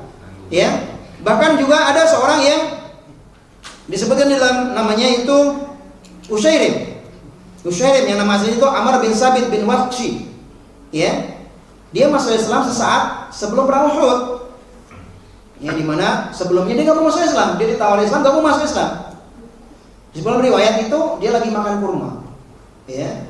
Kemudian kalau seandainya aku masuk agama kamu dan saya mati di medan jihad, apakah saya masuk surga? Kau masuk surga. Langsung dia taruh kurmanya, dia ke jihad di jalan Allah Subhanahu wa taala di perang Uhud. Ya, dan meninggal di perang Uhud. Bahkan belum sholat padahal Pak. Dia baru masuk Islam, tapi ikut berperang sehingga dia apa? Mati syahid di medan perang Uhud. Ya, namanya Ushairim. Ya, yang panggil nama aslinya itu Ushairim, panggilannya Al-Ushairim, nama aslinya apa? Amr bin Sabit. Lihat para sahabat. Ya, mereka subhanallah memperjuangkan Islam dengan nyawa, harta, ya, dan segala sesuatu yang mereka mampu. Ya, yang mereka mampu. Nah, kaum muslimin rahimakumullah. Kemudian yang berikutnya, para sahabat itu merupakan generasi terbaik. Nah, nanti di kitab ini akan dibahas, ada hadis-hadisnya kita akan bahas. Di antaranya Allah Subhanahu wa taala memuji para sahabat dalam surat Ali Imran. Walaupun ayat ini juga berlaku untuk kita. Syaratnya apa? Tentunya ikutin sahabat. Rasul Allah Subhanahu wa taala berfirman dalam surat Ali Imran ayat 110, "Kuntum khaira ummatin ukhrijat lin-nas, ta'muruna bil ma'rufi wa tanhauna 'anil munkar." Bapak Ibu, ayat ini kuntum khaira ummatin ukhrijat lin-nas, kamu ini umat Islam terbaik yang Allah lahirkan untuk manusia. Di mana kalian apa? Ta'muruna bil ma'ruf wa tanhauna 'anil munkar. Di mana kalian mengajak kepada kebaikan, mencegah kemungkaran, wa tu'minuna billahi walau amana ahlul qura, ya, dan kalian beriman kepada Allah dan Rasulnya. Lihat, ayat ini turun di masa sahabat atau di masa kita Bapak Ibu? Di masa sahabat. Tentu ayat ini berkaitan dengan siapa? Sahabat. Lah, kita umat Islam akan menjadi kuntum khaira ummatin ukhrijat lin-nas. Syaratnya apa? Ikutin sahabat. Karena ayat ini turun kepada siapa? Kepada sahabat. Kan turun di zaman mereka kan, bukan di zaman kita kan? Ya, karena Al-Qur'an itu turun di zaman para sahabat, di zaman Rasulullah SAW, di mana Allah memuji para sahabat sebagai generasi terbaik. Maka kalau kita ingin mendapatkan pujian Allah ini, syaratnya dua. Apa? Ciri sahabat tadi apa? Ta'muruna bil ma'ruf wa tanhauna 'anil munkar. Lah, ta'muruna bil ma'ruf di antaranya seperti ini, ngaji ta'lim ini Bapak Ibu, kita ini ta'muruna bil ma'ruf. Kadang kita ngaji, kita paham mana yang baik, mana yang buruk, mana yang halal, ya, sehingga kita bisa mendidik anak kita, mendidik istri kita di rumah, ya. Mungkin kalau di rumah kita nggak bisa mendidik anak istri kita ajak taklim, sehingga apa? Kebaikan itu, keberkahan itu kan ada di rumah tangga kita, ya. Mungkin yang kita nggak bisa mencegah keburukan anak kita, kemudian kita ajak taklim, anak kita menjadi baik, ya. Makanya termasuk tanhauna 'anil munkar. Nah, jadi kalau kita sebagai kepala rumah tangga, ibu rumah tangga, nggak bisa mendidik atau merubah suami, merubah istri, ya seperti tadi saya kesini dengan di radio ada, Ustadz saya udah nikah 20 tahun suami saya nggak sholat Ustadz, ya apakah saya harus minta cerai dari suami saya, gitu kan? Maka solusinya Ustadz, ya ajaklah suaminya ke masjid taklim, karena kadang memang istri nggak bisa mempengaruhi suami. Begitu juga sebaliknya, walaupun juga banyak istri terpengaruh suami, suami terpengaruh istri juga banyak ya. Tapi ada kalanya istri nggak bisa mempengaruhi suami. Kadang kalanya suami juga nggak bisa mempengaruhi istri. Maka ajak taklim. Kadang nasihat dari orang lain itu lebih didengar oleh keluarga kita. Ya, sebagaimana anak kita, Bapak Ibu, mungkin anak kita itu nggak mau dengar nasihat kita. Tapi kalau dengar nasihat dari gurunya langsung kan. Itu tadi kata guru begini kan, gitu kan? Kenapa Bapak Ibu semuanya? Istri kita tahu aib kita. Anak kita tahu aib orang tuanya. Mama kalau tidur ngiler gitu kan. Sehingga kalau dinasihatin nggak mau dengar. Makanya anak-anak kita senangnya dinasihati siapa? Oleh gurunya. Kalau gurunya yang bilang, langsung dia. Nah, maka begitu juga. Mungkin kita di rumah nggak bisa nasihati istri kita, ajak taklim. Ya, suami nggak bisa nasihati istri, ya ajak taklim. Istri nggak bisa nasihatin suami, masih berikan masukan kan suami nggak sekarang sholat dan melakukan hal yang tidak baik, ajak taklim. Begitu. Ya, nah maka ta'muruna bil ma'rufi wa tanhauna 'anil munkar itu di antara solusi yang terbaik dalam rumah tangga itu apa? Taklim. Ya, belajar, terus belajar. Dua-duanya harus belajar. Karena apa? Kita ini sibuk mencari nafkah, sibuk dengan keluarga. Ketika tidak dibarengi dengan ilmu agama yang benar, itu keberkahan nggak ada. Ya ada gelisah, risau, stres. Ya, sehingga orang kena narkoba, orang kena selingkuh, orang kena karena istri saya di rumah begitu, selingkuh aja saya. Ya, atau suami atau istri lihat suaminya udah begitu, saya menjadi alat lain-lain. Kenapa? Karena nggak ada bimbingan ilmu agama yang benar. Ya, nah, ketika memiliki ilmu agama yang baik, insya Allah akan menjadi keluarga yang sakinah mawaddah warahmah. Maka bersyukurlah Bapak Ibu, di klaster Bapak Ibu ada kajian, ya ada taklim, udah masjidnya ber AC, adem enak lagi, ada es, ya ada es, ada air gitu ya, ada katanya kue nanti ntar lagi. Ya, insya Allah. Maka berkah, bersyukur Bapak Ibu ya. Nah, kemudian dalam hadis yang lain Rasul bersabda dari Abdullah bin Mas'ud radhiyallahu anhu, Rasul bersabda, khairun nasi qarni, summa alladziina yalunahum, summa alladziina yalunahum. Ya. Sebaik-baiknya generasi adalah generasiku. Kemudian setelahnya yaitu setelah Rasulullah SAW, setelah sahabat, dan setelahnya itu tabi'in, dan setelahnya itu tabi'in. Ya. Nah, maka kalau kita ingin menjadi generasi terbaik, mari beragama dengan agamanya sahabat. Mari berakhlak dengan akhlaknya sahabat, tabi'in dan tabi'in. Ya, nah. Summa yaji'u qaumun tasbiqu syahadatu ahadihim yaminahu wa yaminahu syahadatuhu. Kemudian nanti akan ada satu kaum yang persaksiannya mendahului sumpahnya dan sumpahnya mendahului persaksiannya. Artinya sumpahnya nggak bisa dipercaya, kalau menjadi saksi saksinya juga suka bohong. Ya. Nah, ini setelah generasi sahabat, generasi tabi'in dan tabi'in berlalu, maka ini yang terjadi. Ya, makanya sampai di negeri kita ini ada istilah apa? No viral no justice, karena memang saksi bisa disuap, hakim bisa disuap, ya, dan itu sudah masuk negeri Konoha, bukan negeri Indonesia, negeri Konoha. Nah. Kaum muslimin rahimakumullah, kemudian juga Allah Subhanahu wa taala meridhai mereka. Bayangkan kalau kita ini diridhoi, disenangi, kira-kira bahagia nggak Pak? Ya, kita ini aja kalau diridhoi seorang calon menantu, diridhoi oleh calon mertuanya, ya untuk menikahi anaknya itu senang banget. Ini apalagi yang Allah yang ridho gitu, ya Allah yang ridho, Allah yang senang, ya maka ini suatu yang sangat besar sekali. Sebagaimana Allah Subhanahu Wa Taala meridhai mereka dalam surat Al-Fat, ya ayat 18. Laqad radiyallahu 'anil mu'minina id yubayyunaka tahta syajarah. Allah Subhanahu Wa Taala telah meridhai kaum muslimin di saat mereka membayarmu, itu janji sumpah setia kepada Rasulullah di bawah pohon, ya itu namanya bai'ah ridwan. Fa'alima ma fi qulubihim, sehingga apa? Kenapa? Karena Allah mengetahui apa yang dalam hati mereka. Fa'anzala sakinata 'alaihim wa atahum fathan qariba, sehingga mereka apa? Allah turunkan ketenangan kepada mereka dan memberikan balasan kepada mereka dengan ketenangan yang dekat. Sahabat mendapatkan ketenangan kapan? Ketika mereka duduk dengan Rasulullah SAW, sehingga mereka apa? Berbayat kepada Rasulullah SAW, sehingga Allah turunkan ketenangan. Maka kalau Bapak Ibu duduk di majelis ilmu, nggak ada yang nggak tenang, semuanya tenang, ya semuanya bahagia, semuanya nyaman. Ya, nah maka kalau ingin mendapatkan ketenangan, sebagaimana para sahabat mendapatkan ketenangan, mereka senantiasa belajar kepada Rasulullah SAW. Maka kalau ingin mendapatkan ketenangan sebagaimana Allah sebutkan dalam ayat ini, yaitu fa'anzalallahu sakinatahum, ya maka Allah turunkan ketenangan, maka Bapak Ibu belajar terus. Karena sahabat itu belajar. Mereka itu mendapat generasi terbaik kenapa? Belajar. Kayak tadi Umar yang tadinya hendak membunuh Nabi Muhammad, dia menjadi generasi atau sahabat terbaik nomor 2 setelah Abu Bakar. Kenapa? Karena dia belajar kepada Rasulullah SAW, sehingga merubah mindset hidupnya, merubah gaya hidupnya, merubah penilaian hidupnya, ya. Maka yang bisa merubah kita, hati kita itu Allah Bapak Ibu, bukan harta. Harta itu malah justru merubah menjadi keras. Yang merubah baik itu siapa? Allah Subhanahu Wa Taala. Maka di sela-sela kesibukan kita terus belajar. Ya, terus makmurkan masjid kita dengan terus belajar. Ya, belajar ilmu agama yang benar. Nah, kemudian Rasulullah bersabda dalam hadis yang lain, la tazaluna bi khairin ma dama fikum man ra'ani wa sahibani wa man ra'a man ra'ani wa man ra'a man ra'a man ra'ani. Ya, kebaikan akan tetap ada selama di antara kalian ada orang yang pernah melihatku.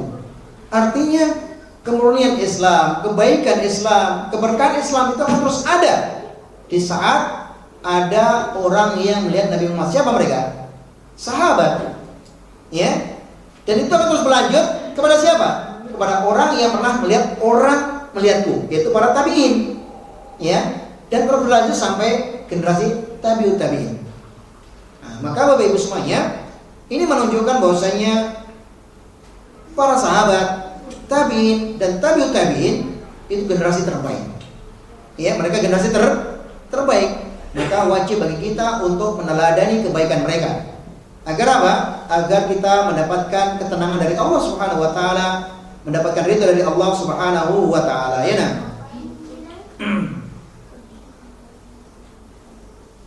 Kemudian di sini ada hadis yang panjang disebutkan.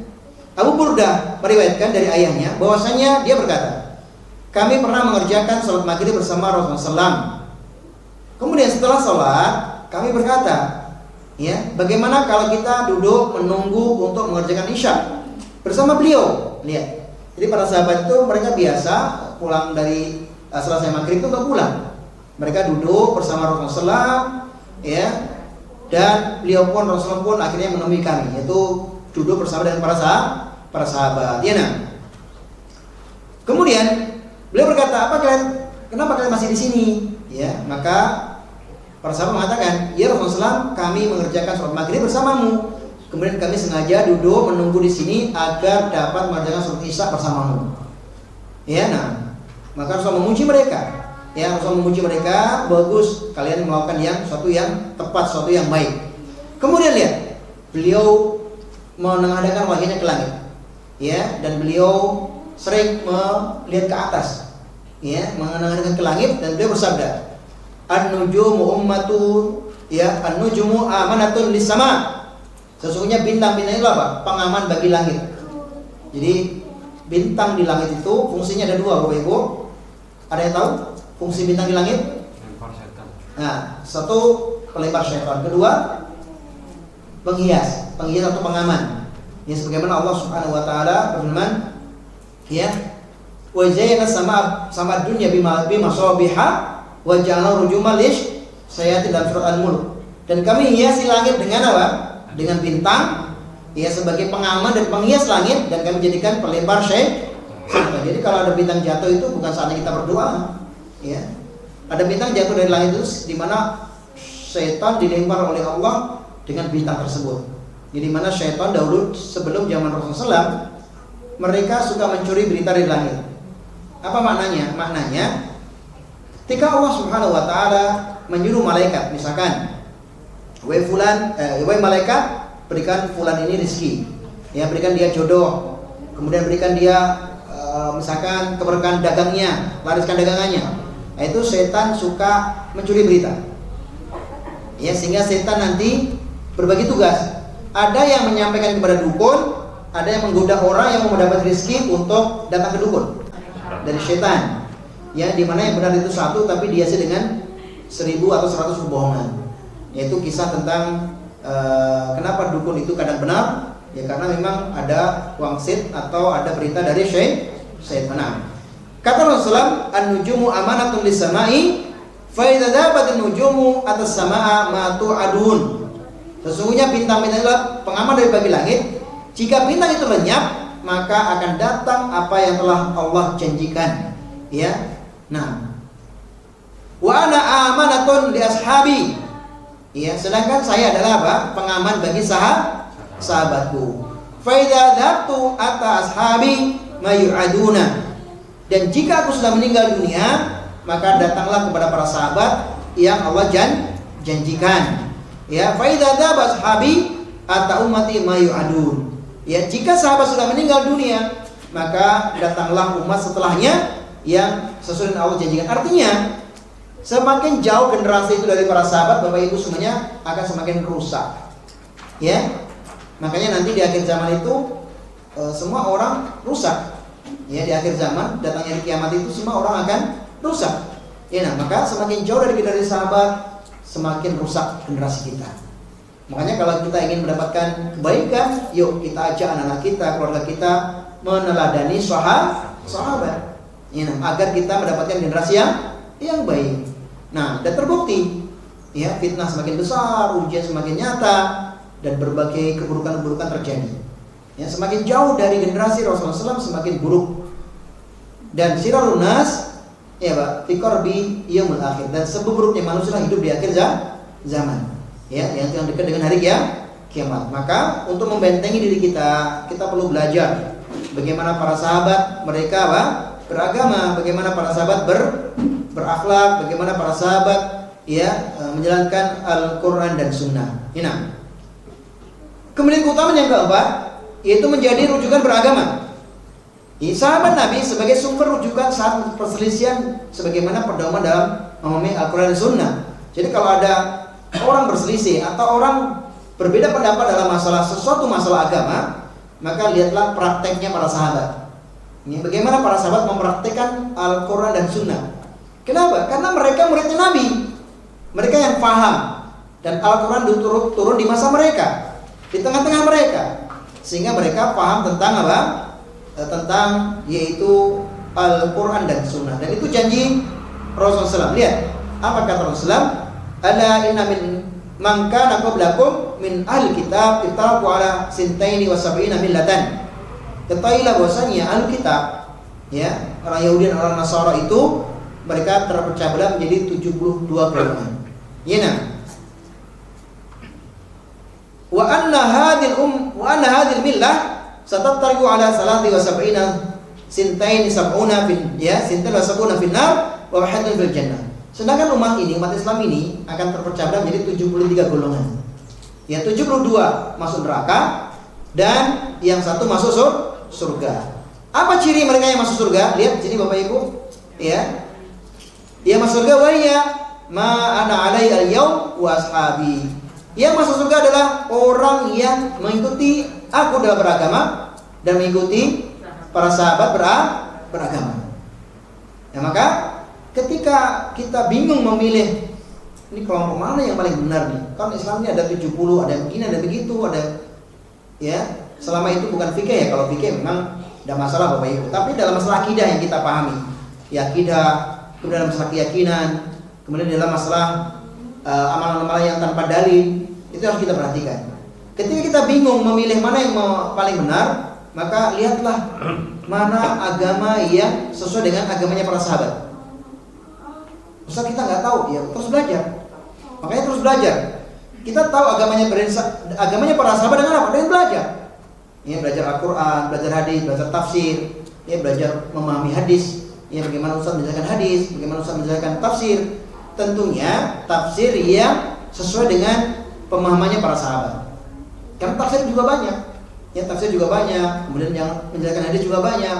Ya, nah, maka orang yang selamat itu adalah ma'ana alal yaumu washabi, yaitu siapa saja yang beragama seperti agamaku dan agamanya para sahabat. Ya, nah, makanya memahami Al-Qur'an dan Sunnah itu harus dengan pemahamannya para sahabat, pemahamannya generasi terbaik. Ya, nah, karena itulah Abdullah bin Mas'ud mengatakan, dan ini ucapan yang sama dengan ucapan Abdullah bin Umar, di mana mereka berdua mengatakan, "Man kana minkum muta'asiyan falyata'assa bi ashabi Rasulullah." Barang siapa di antara kalian hendak mencari teladan, mencari panutan, ya, mencari orang yang bisa dipegangi, maka hendaklah mencari teladan, yaitu para sahabat Rasulullah SAW. Kenapa? Fa innahum kanu abarra hadil ummah quluban. Karena ini mereka adalah orang yang paling baik hatinya, paling bersih, yang jauh dari hawa nafsu. Wa ahmaqu ilman, dan mereka adalah orang yang paling dalam ilmu agamanya. Karena Al-Qur'an turun di zaman mereka, Al-Qur'an turun di tengah-tengah mereka. Wa qalu wa takallufan, dan sahabat itu orang yang paling sedikit dalam berlebihan. Ya, tidak ghulu, tidak melampaui batas. Ya. Jadi Islam yang benar itu Islam yang tawasud, Islam yang pertengahan, tidak ekstrim dan juga tidak semau sendiri. Ya, semuanya harus kembali kepada Al-Quran dan Sunnah. Ya, dan itu kadang mungkin kita perlu belajar tentang nanti misalkan maqasidus syariah.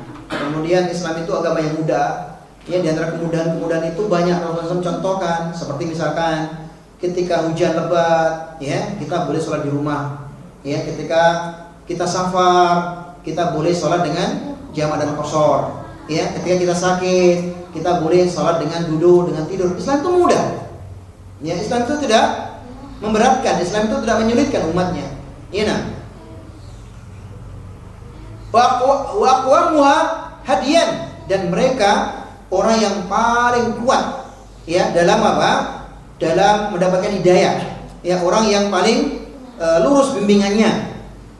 Wa ahsanuha halan, dan para sahabat itu apa? Orang yang paling baik kondisinya. Ya, kondisi agamanya tentunya.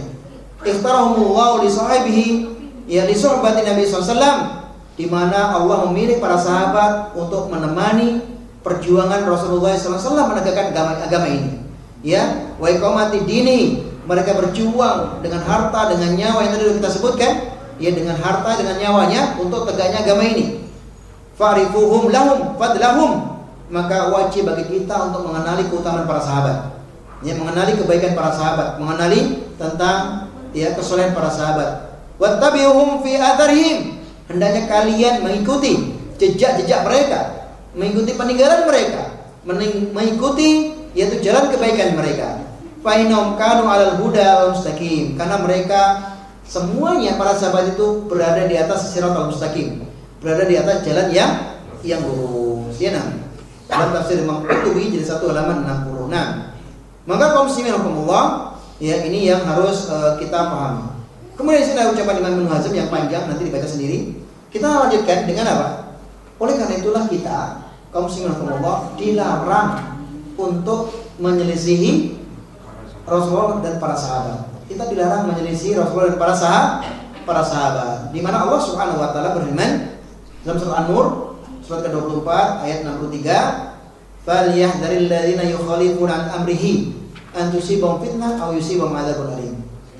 Maka hendaklah orang-orang yang menyalahi perintah Allah takut akan ditimpa cobaan dan timpa adab yang pedih.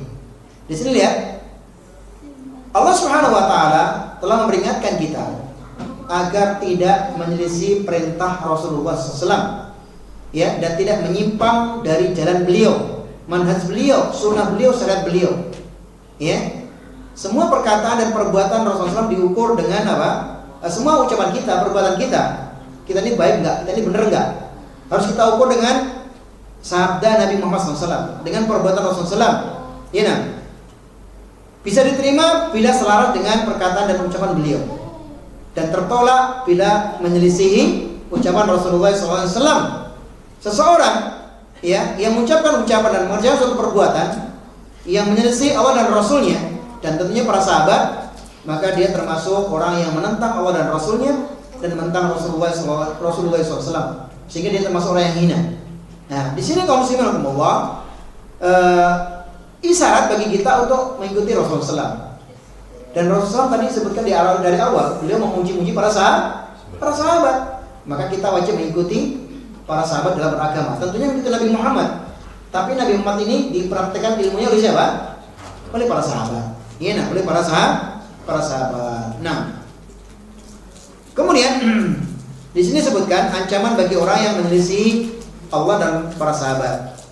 Ya, wa may yushaqiqir rasula min ba'di ma tabayyana lahu huda wa yattabi' ghayra sabilil mu'minin nuwalli ma tawallahu, ya, ma tawalla nuslihi jahannam wa sa'at masyira. Lihat, may yushaqiqir rasula min ba'di ma tabayyana lahu huda. Siapa saja yang menyelisih Rasulullah SAW setelah jelas baginya petunjuk, kemudian lihat, wa yattabi' ghayra sabilil mu'minin, dan menyelisih jalannya yang beriman.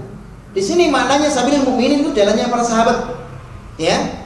Karena apa? Di sini Allah mengkaitkan Rasulullah dengan wa yattabi' ghayra sabilil mu'minin.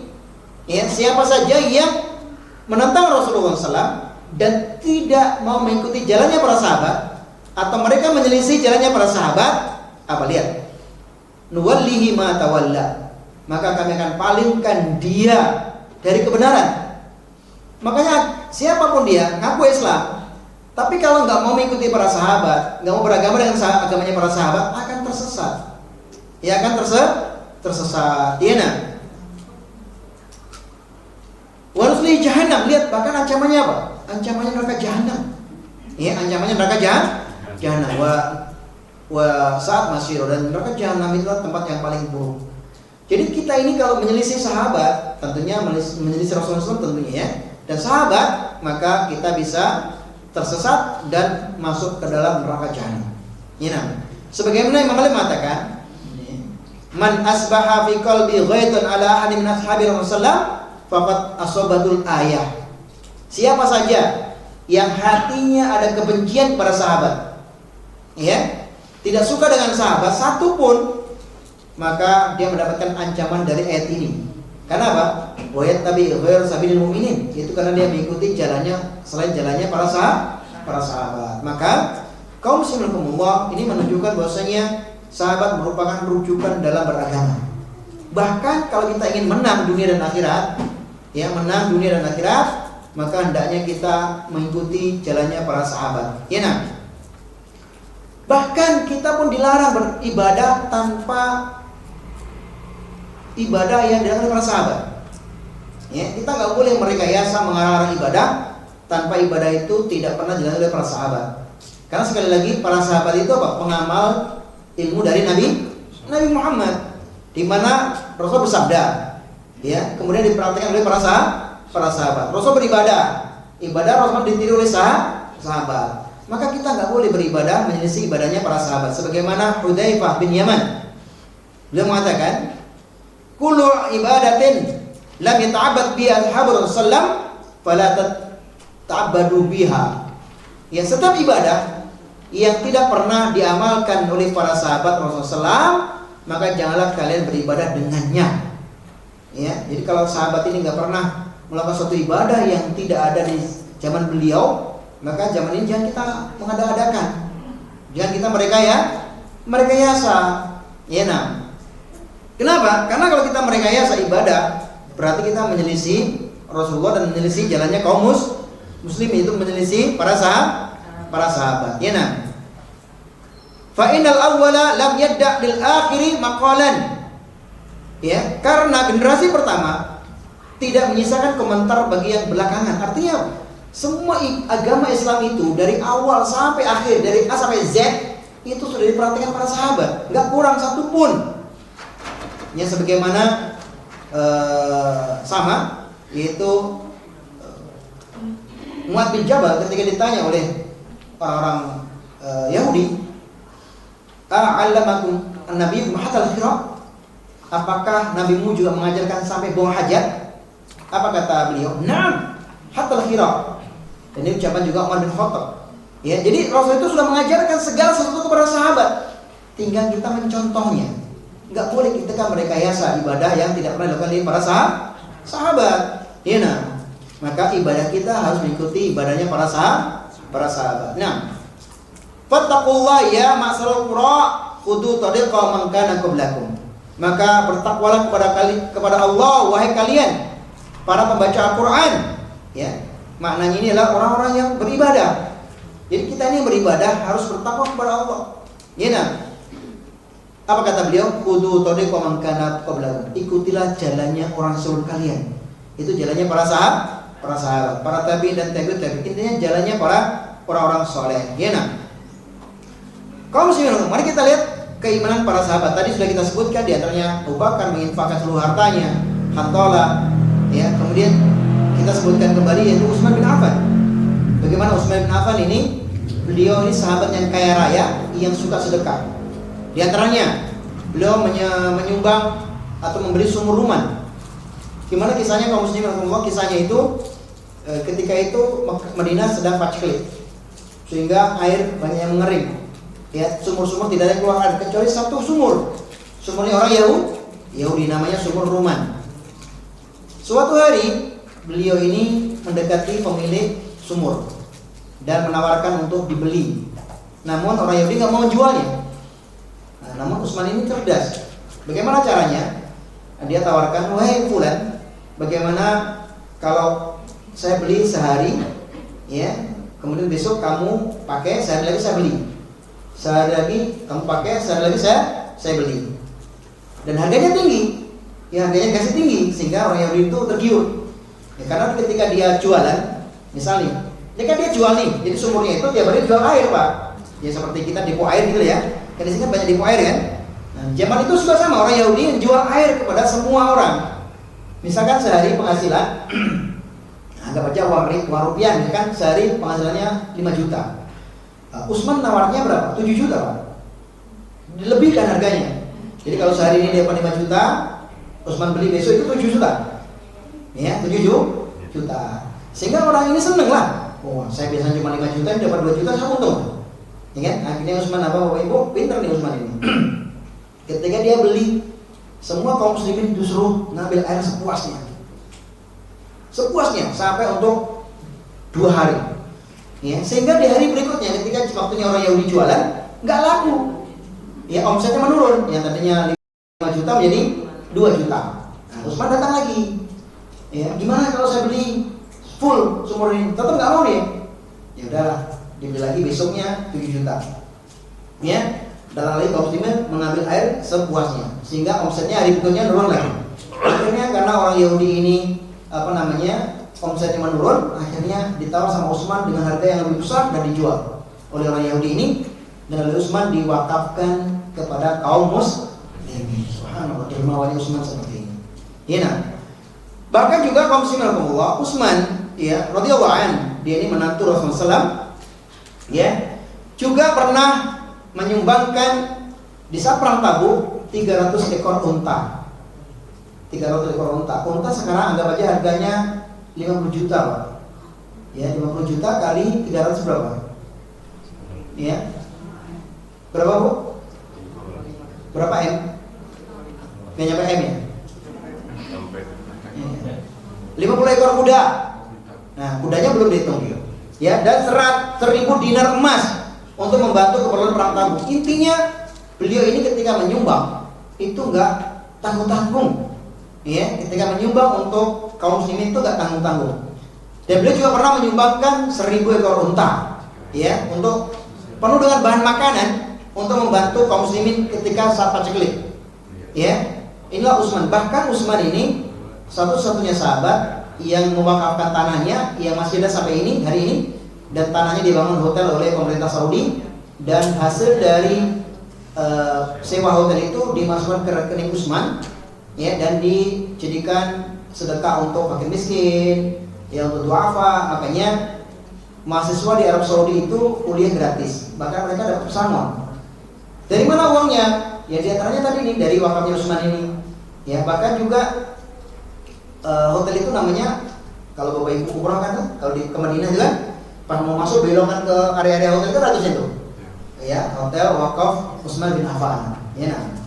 Nah, sebagaimana kalau jemaah haji dapat orang Aceh, ya, dapat uang hari ini 2.000 kalau nggak salah, ya, 2.500 real, ya, naik dari tahun yang lalu. Nah, ini contohnya, Pak.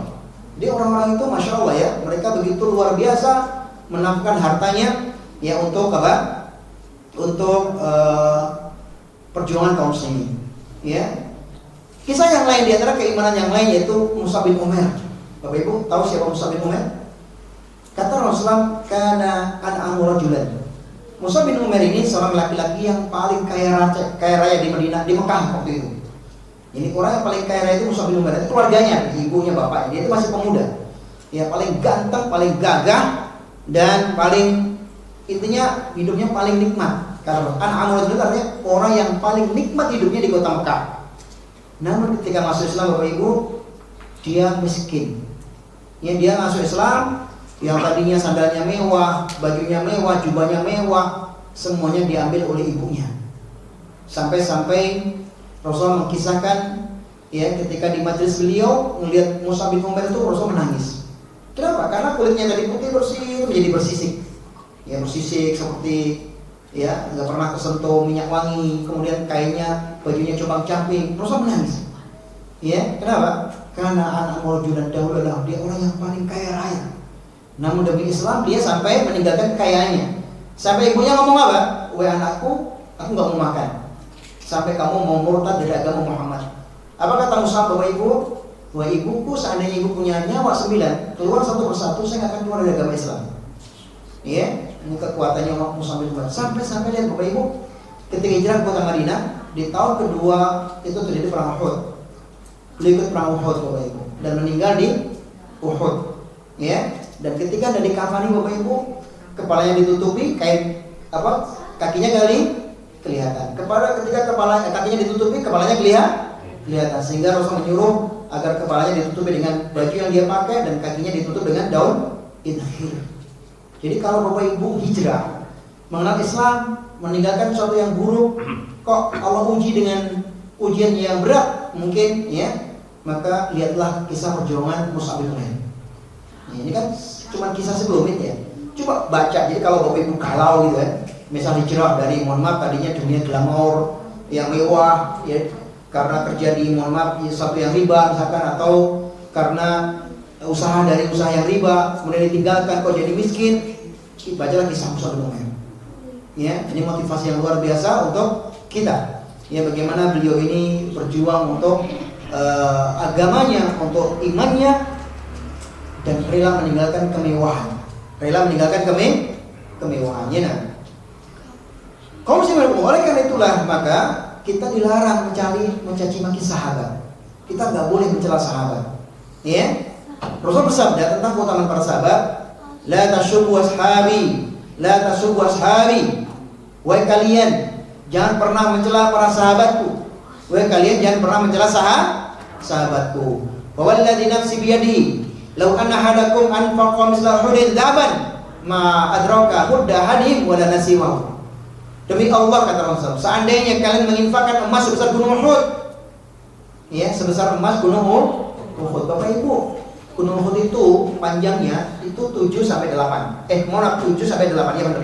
Panjangnya 7 sampai 8 kilo, bukan meter.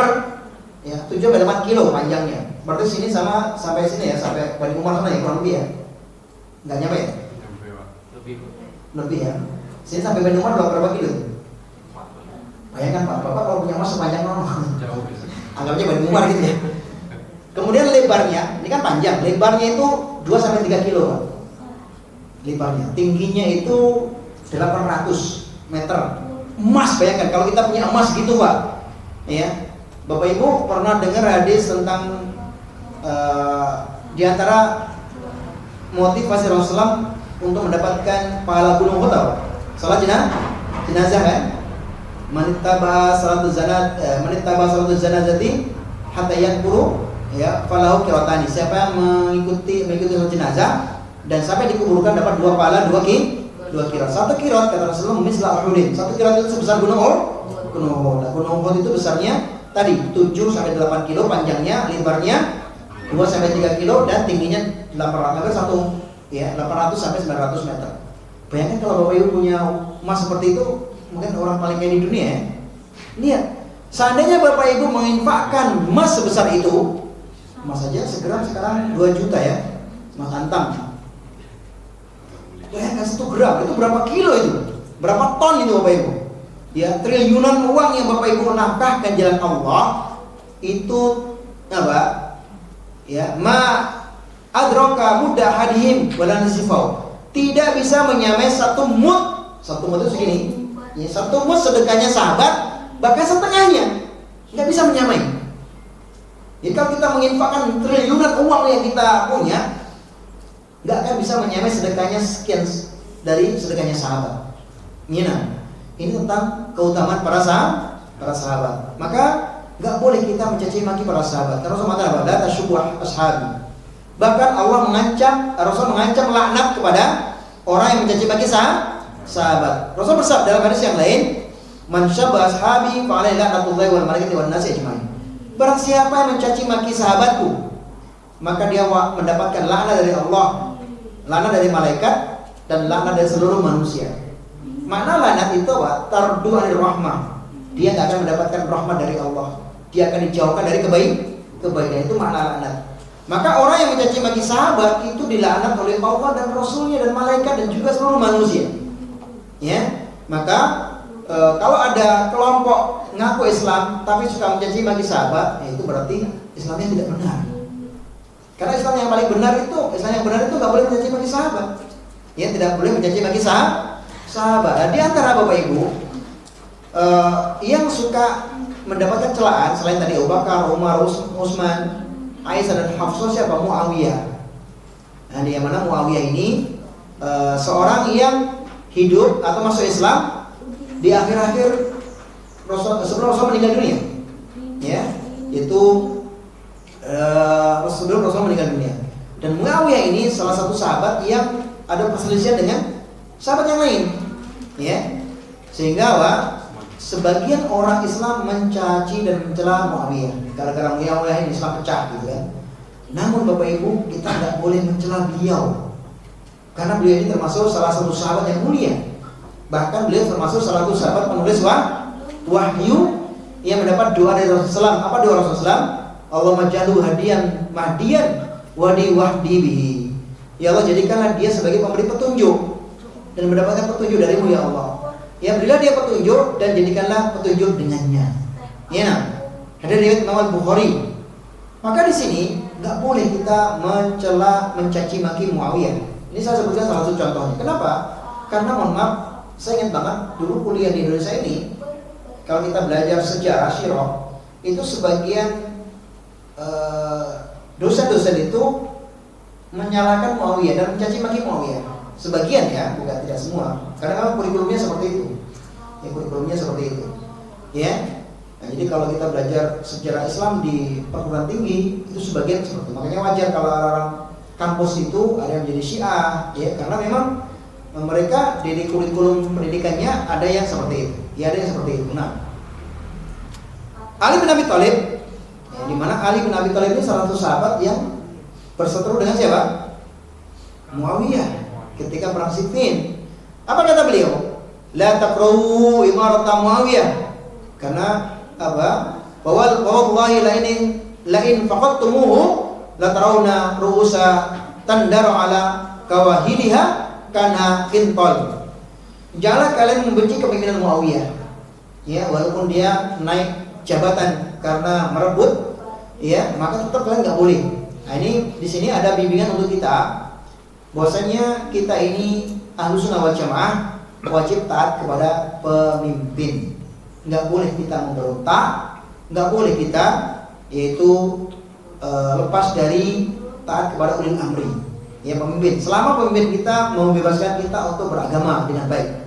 Ya, kita boleh sholat, kita boleh beribadah dengan baik, kita masih boleh ngaji ta'lim tanpa dilarang, maka kita wajib sami'na wa ta'na kepada ulil amri, kepada pemimpin negara kita, pemerintahan kita. Ya, walaupun mereka sampai di atas sebutkan wa nakhodamalat wa dorbadahrak, walaupun mereka menggusur rumahmu, ya, mencambuk punggungmu, artinya menjarakan kamu tanpa kesalahan kamu, tetap sami'na wa ta'na. Karena kalau kita ini berontak kepada negara, resikonya besar dan keamanan menjadi mudarat untuk kaum muslimin yang lain. Dan itu nggak boleh. Ya, nah, kita nggak boleh. Siapapun yang menjadi pemimpin wajib samina wa ta'na. Ya, mau siapapun menjadi pemimpinnya, selama kita bebas beragama, wajib samina wa ta'na. Ya, karena hari ini ada yang suka, ada yang demo dan lain sebagainya, maka kita sebagai Ahlussunnah wal Jamaah wajib samina wa ta'na kepada ulil amri. Nah, di antara di sini adalah Muawiyah. Jadi mana Muawiyah ini dia mendapatkan kepemimpinan. Ya, tapi Ali bin Abi Thalib dengan tegas berkata kepada para pengikutnya, Pak, la taqra imaratul Muawiyah, jangan kalian membenci kepemimpinan Muawiyah. Demi Allah, seandainya Muawiyah meninggal dunia, mungkin kalian juga akan ditebas pedang-pedangnya oleh yang lainnya. Artinya apa? Ketika Muawiyah masih hidup, insya Allah lebih aman. Tapi kalau Muawiyah sudah meninggal dunia, ya nanti akan banyak darah kaum muslimin tertumpah dan terbukti memang. Ya, kalau kita lihat sejarah kaum muslimin, perang Siffin, nanti perang-perang yang lainnya sampai akhirnya yang menjadi meninggal siapa? Cucu Rasulullah, siapa? Husain di Karbala. Ya, nah. Dan ternyata Husain ini ke Karbala ketika zaman fitnah itu atas undangan orang-orang sana, orang-orang Kufah, para pengikut Husain. Namun ketika sampai di Kufah, ya, orang-orang pengikut Husain yang disebut dengan Syiah Husain ini apa? Kabur, Pak, meninggalkan Husain untuk dibunuh.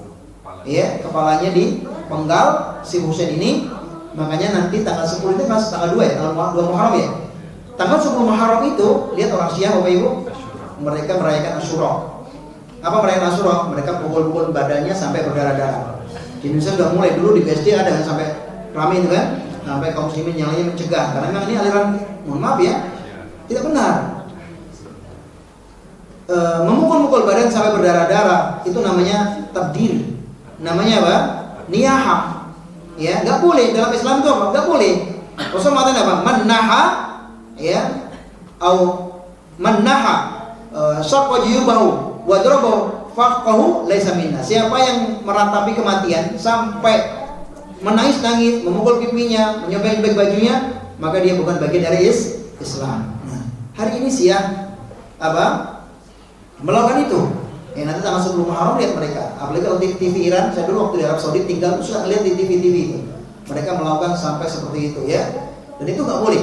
Nyata itu nggak boleh. Nah, kaum muslimin tentang Muawiyah banyak di sini. Sampai disebutkan terakhir Abdullah bin Mubarak mengatakan, la turabu fi man khari Muawiyah ma Rasulullah khairun wa afdalu min Umar bin Abdul Aziz. Sungguh debu yang ada pada hidungnya Muawiyah bin di saat beliau berperang bersama Rasulullah, artinya bersama Rasulullah dengan membela Rasulullah, beliau berperang itu lebih baik dibandingkan apa? Umar bin Abdul Aziz. Bayangkan Bapak Ibu, Umar bin Abdul Aziz ini termasuk sampai para ulama mengatakan dia khalifah kelima. Saking baiknya dia, saking solehnya dia, saking adanya dia. Namun perjuangan Umar bin Abdul Aziz ini masih kalah dengan kebaikan siapa? Muawiyah. Karena dia seorang sahabat Nabi, dia penulis wahyu, walaupun memang memiliki kesalahan. Ya, memiliki kesalahan. Karena itulah maka kita kaum muslimin rahimakumullah tidak boleh membahas terlalu dalam perselisihan para sahabat. Mengetahui boleh.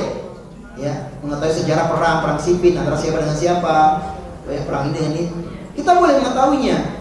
Ya, ketika ada terjadi perselisihan di kalangan para sahabat, kita boleh mengetahuinya. Namun mempelajari sampai dalam, sampai timbul kebencian kita kepada mereka, itu yang dilarang. Ya, itu yang dilarang. Dan inilah nasihat para ulama zaman dahulu. Sampai Rasul mengatakan apa? Lihat kata Rasulullah, "Idza dzukira ashabi famsiku." Jika disebut-sebut tentang para sahabatku, tentunya tentang keburukan para sahabatku, kesalahan para sahabatku, tahanlah, jangan kau ikut-ikutan. Ya, jangan kita ikut-ikutan. Ya, maka nggak boleh. Ya, nggak boleh. Nah, kaum muslimin rahimakumullah, ya, terakhir di sini kita bahas disebutkan oleh Umar bin Abdul Aziz. Nah, ini yang tadi kita sebutkan tentang perselisihan yang terjadi antara para sahabat. Maka beliau jawab, tilka dima'un taharallahu minha suyufana fala tahayyib biha alsinatina. Ya, ketika kan para sahabat juga ada yang berperang kan, ada yang sampai meninggal seperti perang Siffin antara siapa? Atau perang Jamal. Perang Jamal itu antara Aisyah dengan menantu Rasulullah SAW siapa? Ali bin Abi Thalib. Ya, nah. Maka walaupun Aisyah berperang dengan Ali dan Aisyah kalah, Ali nggak menawan Aisyah, nggak jadikan Aisyah sebagai tawanan perang. Karena Ali tahu ini adalah bunda. Ya, Ali tahu ini adalah apa? Ibundanya kaum muslimin. Ya, nah. Lihat kata Umar bin Abdul Aziz ketika melihat ada orang yang bertanya tentang perselisihan para sahabat. Tilka dima'un taharallahu minha suyufana. Itulah darah-darah yang pedang-pedang kita disucikan oleh Allah darinya. Fala takhattib biha alsinatina. Maka janganlah kita warnai lisan-lisan kita dengannya. Artinya apa? Kita enggak usah bahas. Ya, apa yang terjadi di kalangan mereka biarlah terjadi. Namun kalau kita tidak terlibat secara langsung dengan perselisihan itu, ngapain kita ikut membahas perselisihan mereka? Ngapain kita menambah dosa dengan apa? Dengan membahas tentang perselisihan para sahabat. Ya, nah. Maka disebutkan kaum muslimin Allah hendaknya kita menjaga diri untuk tidak yaitu membicarakan tentang para sahabat. Terakhir di sini dibahas urutan-urutan keutamaan para sahabat. Ya, nah. Di sisi keutamaan, jadi para sahabat itu ada keutamaannya. Tentunya tadi kalau person, saudara person kita sebutkan siapa tadi? Abu Bakar, Umar, Utsman dan Ali. Kemudian 10 sahabat yang dijamin masuk surga. Kemudian di kalangan jumlah, kalau jumlah ini adalah pertama para sahabat yang masuk Islam di Mekah. Ya, sebelum peristiwa Bai'atul Darun Nadwa. Jadi ya seperti Abu Bakar tadi, Abu Bakar, Umar, ya Utsman, Ali ini masuk Islam di awal-awal. Ya, 10 sahabat yang masuk Islam di awal-awal. Khadijah, ya, termasuk di antaranya, maka mereka adalah sahabat yang paling mulia. Ya, sahabat yang paling mulia. Nah, kemudian yaitu para sahabat yang berbaiat di Darun Nadwa, tempat Nabi Muhammad SAW membawa Umar bin Khattab berkumpul bersama sahabat-sahabat yang lainnya saat Umar menyatakan keislamannya. Jadi sebelum ada baiat itu Umar sudah masuk Islam. Kemudian setelah itu baru sahabat-sahabat yang lainnya masuk Islam. Kemudian juga yang ketiga lah sahabat yang berhijrah ke negeri Habasyah. Ya, di antaranya ada sahabat tadi yang mohon maaf nggak boleh kita sebut sahabat karena dia murtad. Ketika dia hijrah dengan istrinya ke negeri Habasyah, sampai di Habasyah dia bergaul dengan orang yang tidak baik. Nah ini perhatian kepada kita Bapak Ibu, larangan bagi kita bergaul dengan orang yang buruk akhlaknya. Karena kalau tidak akan terbawa. Bayangkan ini adalah seorang suami istri, dia masuk Islam loh, dia masuk Islam, rela meninggalkan Mekah demi menjaga agamanya.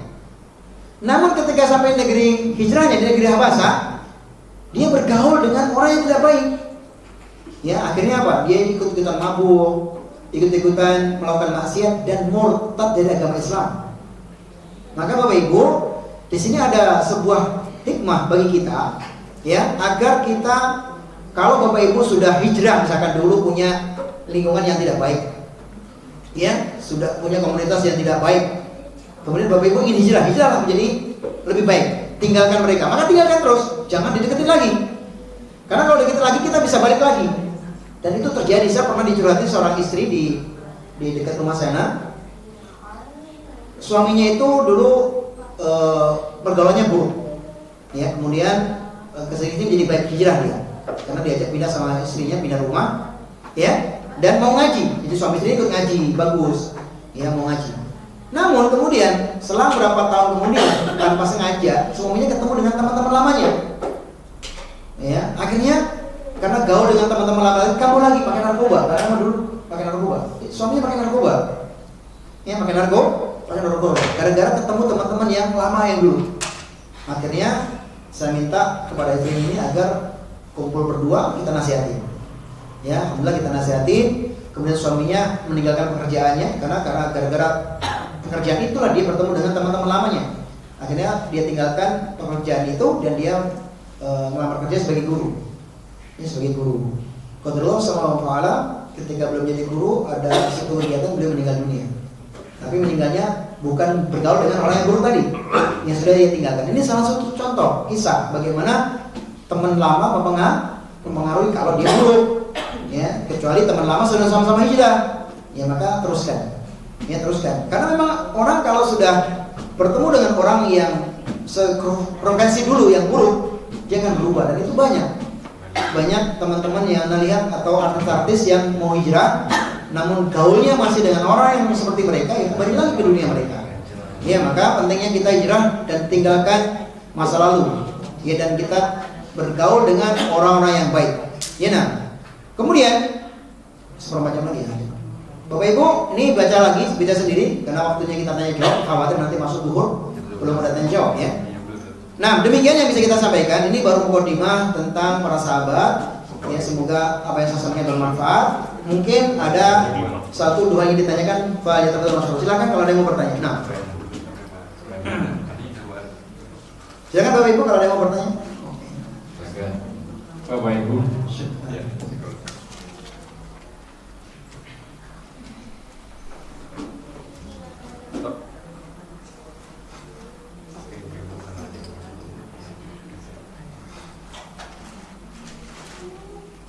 Ya, kaum muslimin Allah, memang di sini ada pertanyaan, Ustaz. Kemarin menjelang 1 Muharram beredar berbagai doa dan zikir yang memang tidak sesuai dengan hadis Rasulullah SAW. Ya, tidak pernah diajarkan Rasulullah dan para sahabat. Kemudian suami bilang yang penting baik doa tersebut, maka kita amalkan. Ya, maka jadilah perbedaan pandangan antara kami sehingga kami berdebat yang akhirnya marah-marahan. Bukan? Marah-marahan ya? Jangan dong. Ya, saya doakan semoga rukun dan tidak terjadi masalah. Ya, marah-marahan biasa dalam rumah tangga ya. Rasulullah juga pernah marah-marah dengan istrinya. Sampai Rasulullah nggak pulang ke rumah, pernah tidur di masjid. Ya, Ali juga begitu dengan Fatimah. Kaum muslimin Allah, maka ini sering ini.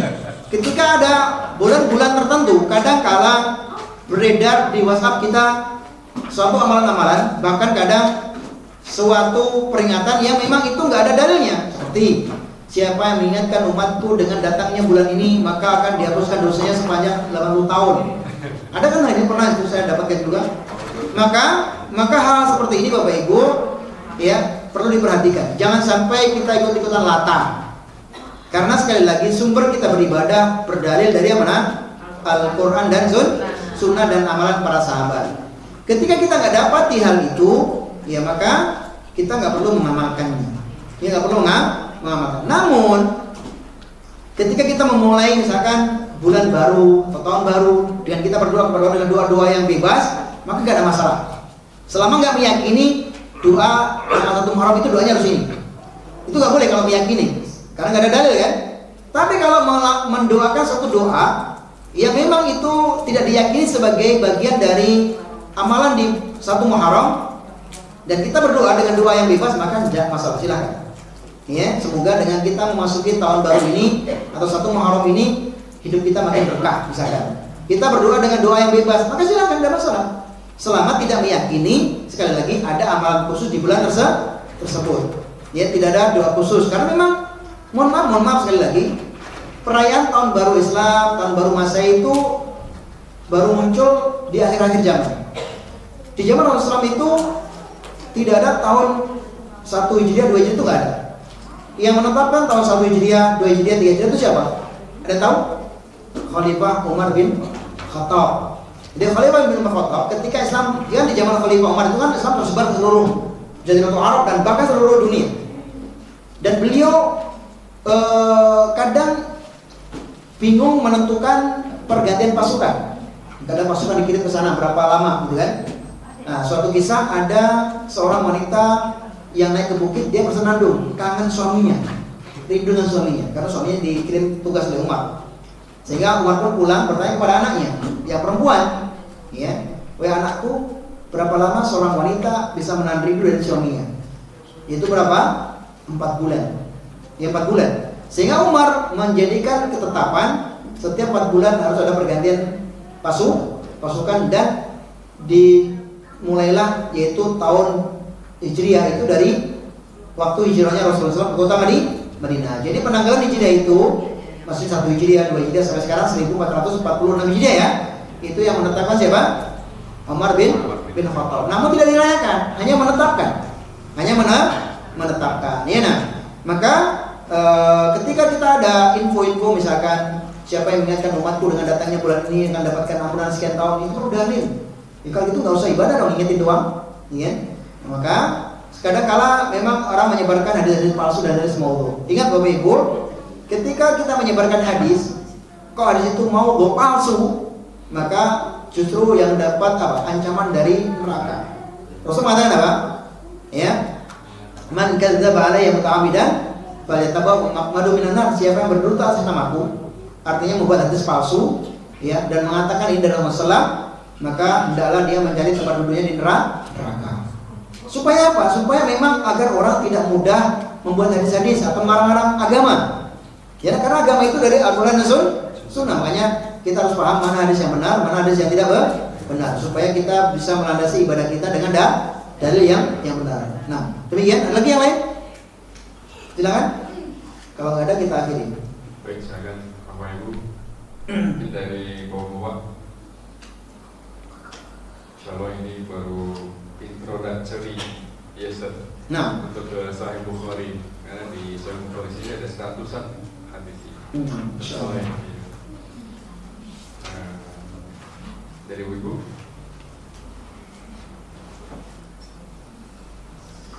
Silakan, ada yang mau bertanya?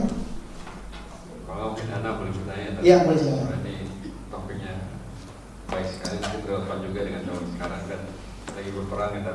Nah, ini yang mudah-mudahan kita tidak termasuk kepada yang mencari kekurangan dari sahabat, karena kita lagi mempelajari kebaikan-kebaikan atau utama sahabat. nah, Sebenarnya ringkasnya apa yang terjadi saat perang Siffin ya?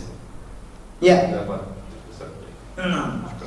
Kaum muslimin Allah, ya di zaman akhir kepemimpinan Ali bin Abi Thalib itu ada dua perang. Yang pertama adalah perang Jamal, ya, di mana perang Jamal itu antara Ali dengan Aisyah, di mana kubu Aisyah menuntut dihukumnya para penumpah darahnya Utsman bin Affan, di mana Utsman bin Affan itu dituduh korupsi, ya, ketika dia menjadi khalifah itu dituduh korupsi, ya, sehingga sebagian orang-orang yang terprovokasi menuntut untuk Utsman dibunuh, ya, dan itu orang-orang Khawarij, di mana Utsman dibunuh di saat beliau baca Al-Quran sampai tangannya terputus, dan istrinya juga melindungi Utsman dan beliau terbunuh di saat membaca Al-Quran. Makanya Rasul mengatakan, ya, Utsman itu di surga dan kamu meninggal dalam keadaan terbunuh, bukan meninggal dalam wajah. Itu sudah Rasul menaskan kepada Utsman. Makanya Utsman pasrah karena beliau sudah mendapat info dari Rasulullah sebelum-sebelumnya. Sehingga ketika Utsman terbunuh, sebagian sahabat menuntut balas siapa yang membunuh Utsman supaya ditangkap, ya, ditangkap. Nah, Ali bin Abi Thalib di saat itu bukan tidak merespon, dia sedang ada kebutuhan, kalau dibilang ada kepentingan yang lebih penting dibandingkan itu, sehingga beliau tidak segera melakukan penangkapan tersebut, sehingga akhirnya terjadi perang Jamal. Itu perang Jamal.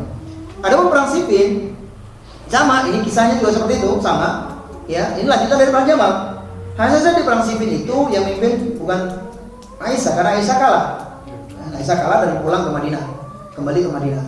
Yang memimpin Muawiyah, sama tuntutannya, ya, sama Muawiyah tuntutannya, ya, sehingga terjadilah perang, ya, antara kubu Ali bin Abi Thalib dengan Muawiyah radhiyallahu anhu, ya. Walaupun begitu, Ali jujur, dia nggak membenci Muawiyah, karena apa? Ini semua adalah pendukung-pendukung. Ya, rata-rata itu kan yang membuat Kristus siapa? Pendukung, begitu kan? Mendidik pendukung, dan para sahabat juga mereka saling menasihati sebenarnya. Namun qadarullah masyafa'ala, itulah yang terjadi, ya, sehingga terjadilah perang Siffin, ya, dan kaum muslimin terpecah belah sampai akhirnya Ali bin Abi Thalib pun, ya, mewariskan kepada putranya Hasan, ya, Husain, dan ketika Hasan menjadi khalifah, Muawiyah mengambil alihnya, ya, dan Hasan menyerahkan kepada Muawiyah kepemimpinan kekhalifahan. Kemudian syaratnya apa? Muawiyah harus mengembalikan kepada adiknya Husain, yang akhirnya nanti kita kisahkan tentang terbunuhnya Husain, ya. Nah, intinya apapun yang terjadi di kalangan para sahabat kaum muslimin, kita boleh mengetahuinya, namun kita nggak boleh mencela apa yang terjadi, ya, karena itu sunnatullah qadarullah, takdir Allah subhanahu wa taala, ya, dan menunjukkan memang para sahabat juga manusia biasa, ya, pada manusia biasa. Hanya saja memang Allah berikan keutamaan, kemuliaan mereka, yaitu orang-orang yang udul, orang-orang yang memperjuangkan Islam sampai kepada kita.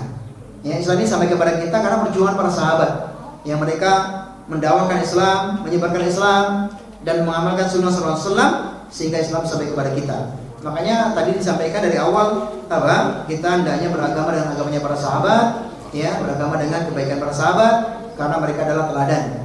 Man yaqudu mustanan falyastanu bi ashabi Rasulullah, kata Abdul Mansur tadi. Siapa yang menjadi teladan, maka jadikanlah para sahabat sebagai teladan, karena memang mereka itu abarul quluban, orang yang paling baik hatinya dan seterusnya tadi. Ini mungkin demikian. Wallahu a'lam. Ada lagi? Silakan kalau ada yang mau lagi ditanyakan, Bapak Ibu. Ustaz. Iya. Waalaikumsalam. Sebagian Ahlussunnah wal Jamaah banyak melakukan peringatan tradisi yang menyelisih yang tidak dicontohkan Rasulullah. Nah, mungkin mereka berpikir itu kan baik gitu. Iya. Maksudnya gimana?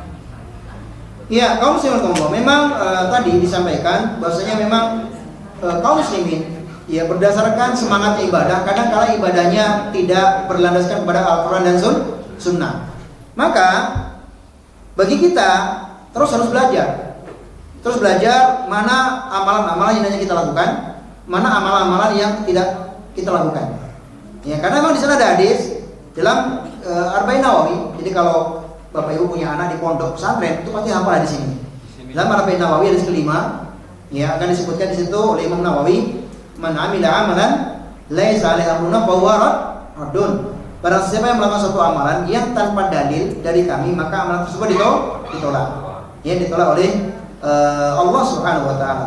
Kemudian juga dalam hadis yang lain, man ahdasa bi amrina hadza ma laysa minhu fa huwa mardudun. Siapa yang melakukan suatu perkara baru dalam Islam, artinya perkara agama ya, bukan perkara dunia, maka amalan tersebut ditolak. Ini kaitannya adalah apa? Dengan amal ibadah, bukan perkara dunia. Makanya di sana ada kaidah, para ulama mengatakan al aslu fil asyai halalun. Segala sesuatu urusan dunia itu asalnya halal. Ya, asalnya halal. Bapak Ibu mau bikin rumah yang bisa terbang, silakan. Bapak Ibu mau berinovasi punya mobil yang bisa bicara, silakan. Bapak Ibu mau bikin mobil yang seperti robot, bisa berubah jadi robot, silakan. Tapi dalam urusan agama itu nggak boleh. Ya, karena asalnya dalil itu boleh. Sampai ada dalil yang melarang. Beda dengan ilmu, sampai beda dengan agama. Lihat, al aslu fil ibadati haram. Asalnya ibadah itu nggak boleh. Kita nggak boleh beribadah, asalnya haram Bapak Ibu kita ibadah ini. Sampai ada dalil yang memerintahkan kita ibadah. Contoh misal, salat 5 waktu. Salat 5 waktu itu Nabi Muhammad SAW dan para sahabat selama 9 tahun di Mekah nggak pernah salat 5 waktu, Bapak Ibu. Ya, kenapa Rasulullah dan para sahabat nggak salat 5 waktu, Bapak Ibu? Karena belum ada perintah dari Allah. Kapan beliau salat 5 waktu? Tahun 9 kenabian, ketika ada Isra Mi'raj. Ya, ketika pamannya Rasul meninggal, Abu Talib meninggal, Khadijah meninggal, ya, Rasulullah sangat sedih sekali. Dia tertaik dilempari batu, ya, sehingga Rasulullah sangat sedih. Allah hibur dengan apa? Isra Mi'raj. Sehingga Allah turunkan ayat, turunkan perintah salat 5 waktu. Jadi ibadah itu harus dimudahkan. Contoh yang lain, puasa Ramadan. Bapak Ibu, Nabi Muhammad SAW di Mekah itu berapa tahun di Mekah, Bapak Ibu? 13 tahun ya. Rasul dan para sahabat selama 13 tahun di Mekah nggak pernah puasa Ramadan. Nggak pernah puasa Ramadan loh. Bahkan di Madinah setahun nggak puasa Ramadan, Bapak Ibu. Kapan mulai puasa Ramadan? Tahun kedua Hijriah. Ketika beliau sudah dapat tinggal di Madinah 2 tahun, baru ada perintah salat puasa Ramadan. Sebelumnya nggak ada puasa Ramadan. Maka di sini lihat Rasulullah dan para sahabat ketika mau ibadah nunggu apa?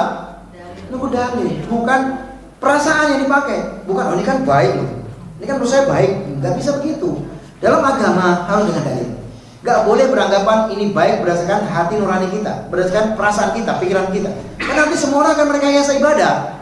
Dan terbukti, ya di kota ini ada begini, kota sana ada begana. Beda-beda, masing-masing beda-beda. Kenapa? Karena memang mengikuti perasaan.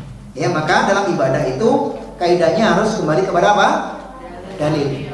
Ya, bukan dengan perasaan. Yang tadi kan di sini ada suami mengatakan ini kan baik, ini kan perasaan. Maka baik tidaknya suatu ibadah itu harus bersumber dari mana tadi? Al-Quran dan Sunnah, dari dalil. Ya, itu aja patokannya. Maka kalau kita masih bingung tentang ibadah ini dilakukan dengan Rasul atau tidak, maka cari dalilnya. Ya, bukan membenarkan apa yang kita kerjakan. Ya, kalau kita salah ya kita tinggalkan. Ya, kadang mencari dalil untuk pendalihan. Mencari dalil untuk apa? Pendalihan. Artinya membela diri walaupun nggak ada dalilnya. Ya, jadi dalilnya dipelintir, gitu. Nah, maka prakteknya dalil itu oleh siapa? Oleh sahabat. Makanya kenapa kita penting belajar tentang para sahabat ini? Karena mereka yang mempraktekkan dalil. Ya, ketika Allah dan Rasulnya menyampaikan dalil, dipraktekkan oleh siapa? Para sahabat. Makanya kita penting belajar ilmu agama sebagaimana ilmu agamanya para sahabat agar agama kita senantiasa di atas dalil. Demikian. Ya, maka ini pentingnya kita berhati-hati di akhir zaman ini. Memang itulah kondisinya. Banyak orang yang beribadah, beragama, kadang sebagiannya berdasarkan perasaan. Kan perasaan saya baik, Ustaz. Maksudnya nggak boleh sih, Ustaz. Ustaz mah ngada-ngada. Ini lo yang ngada-ngada, nggak ada dalilnya lo bikin-bikin gitu kan. Nah, maka kadang dibalik-balik gitu. Makanya baiknya terus kita belajar itu di sini. Terus belajar. Saya dulu juga suka melakukan amalan yang pertama dari sampai saya katakan ketika saya belajar itu wah ini amalan agama apa lagi nih, nggak boleh begini dulu, ya jangan sesat.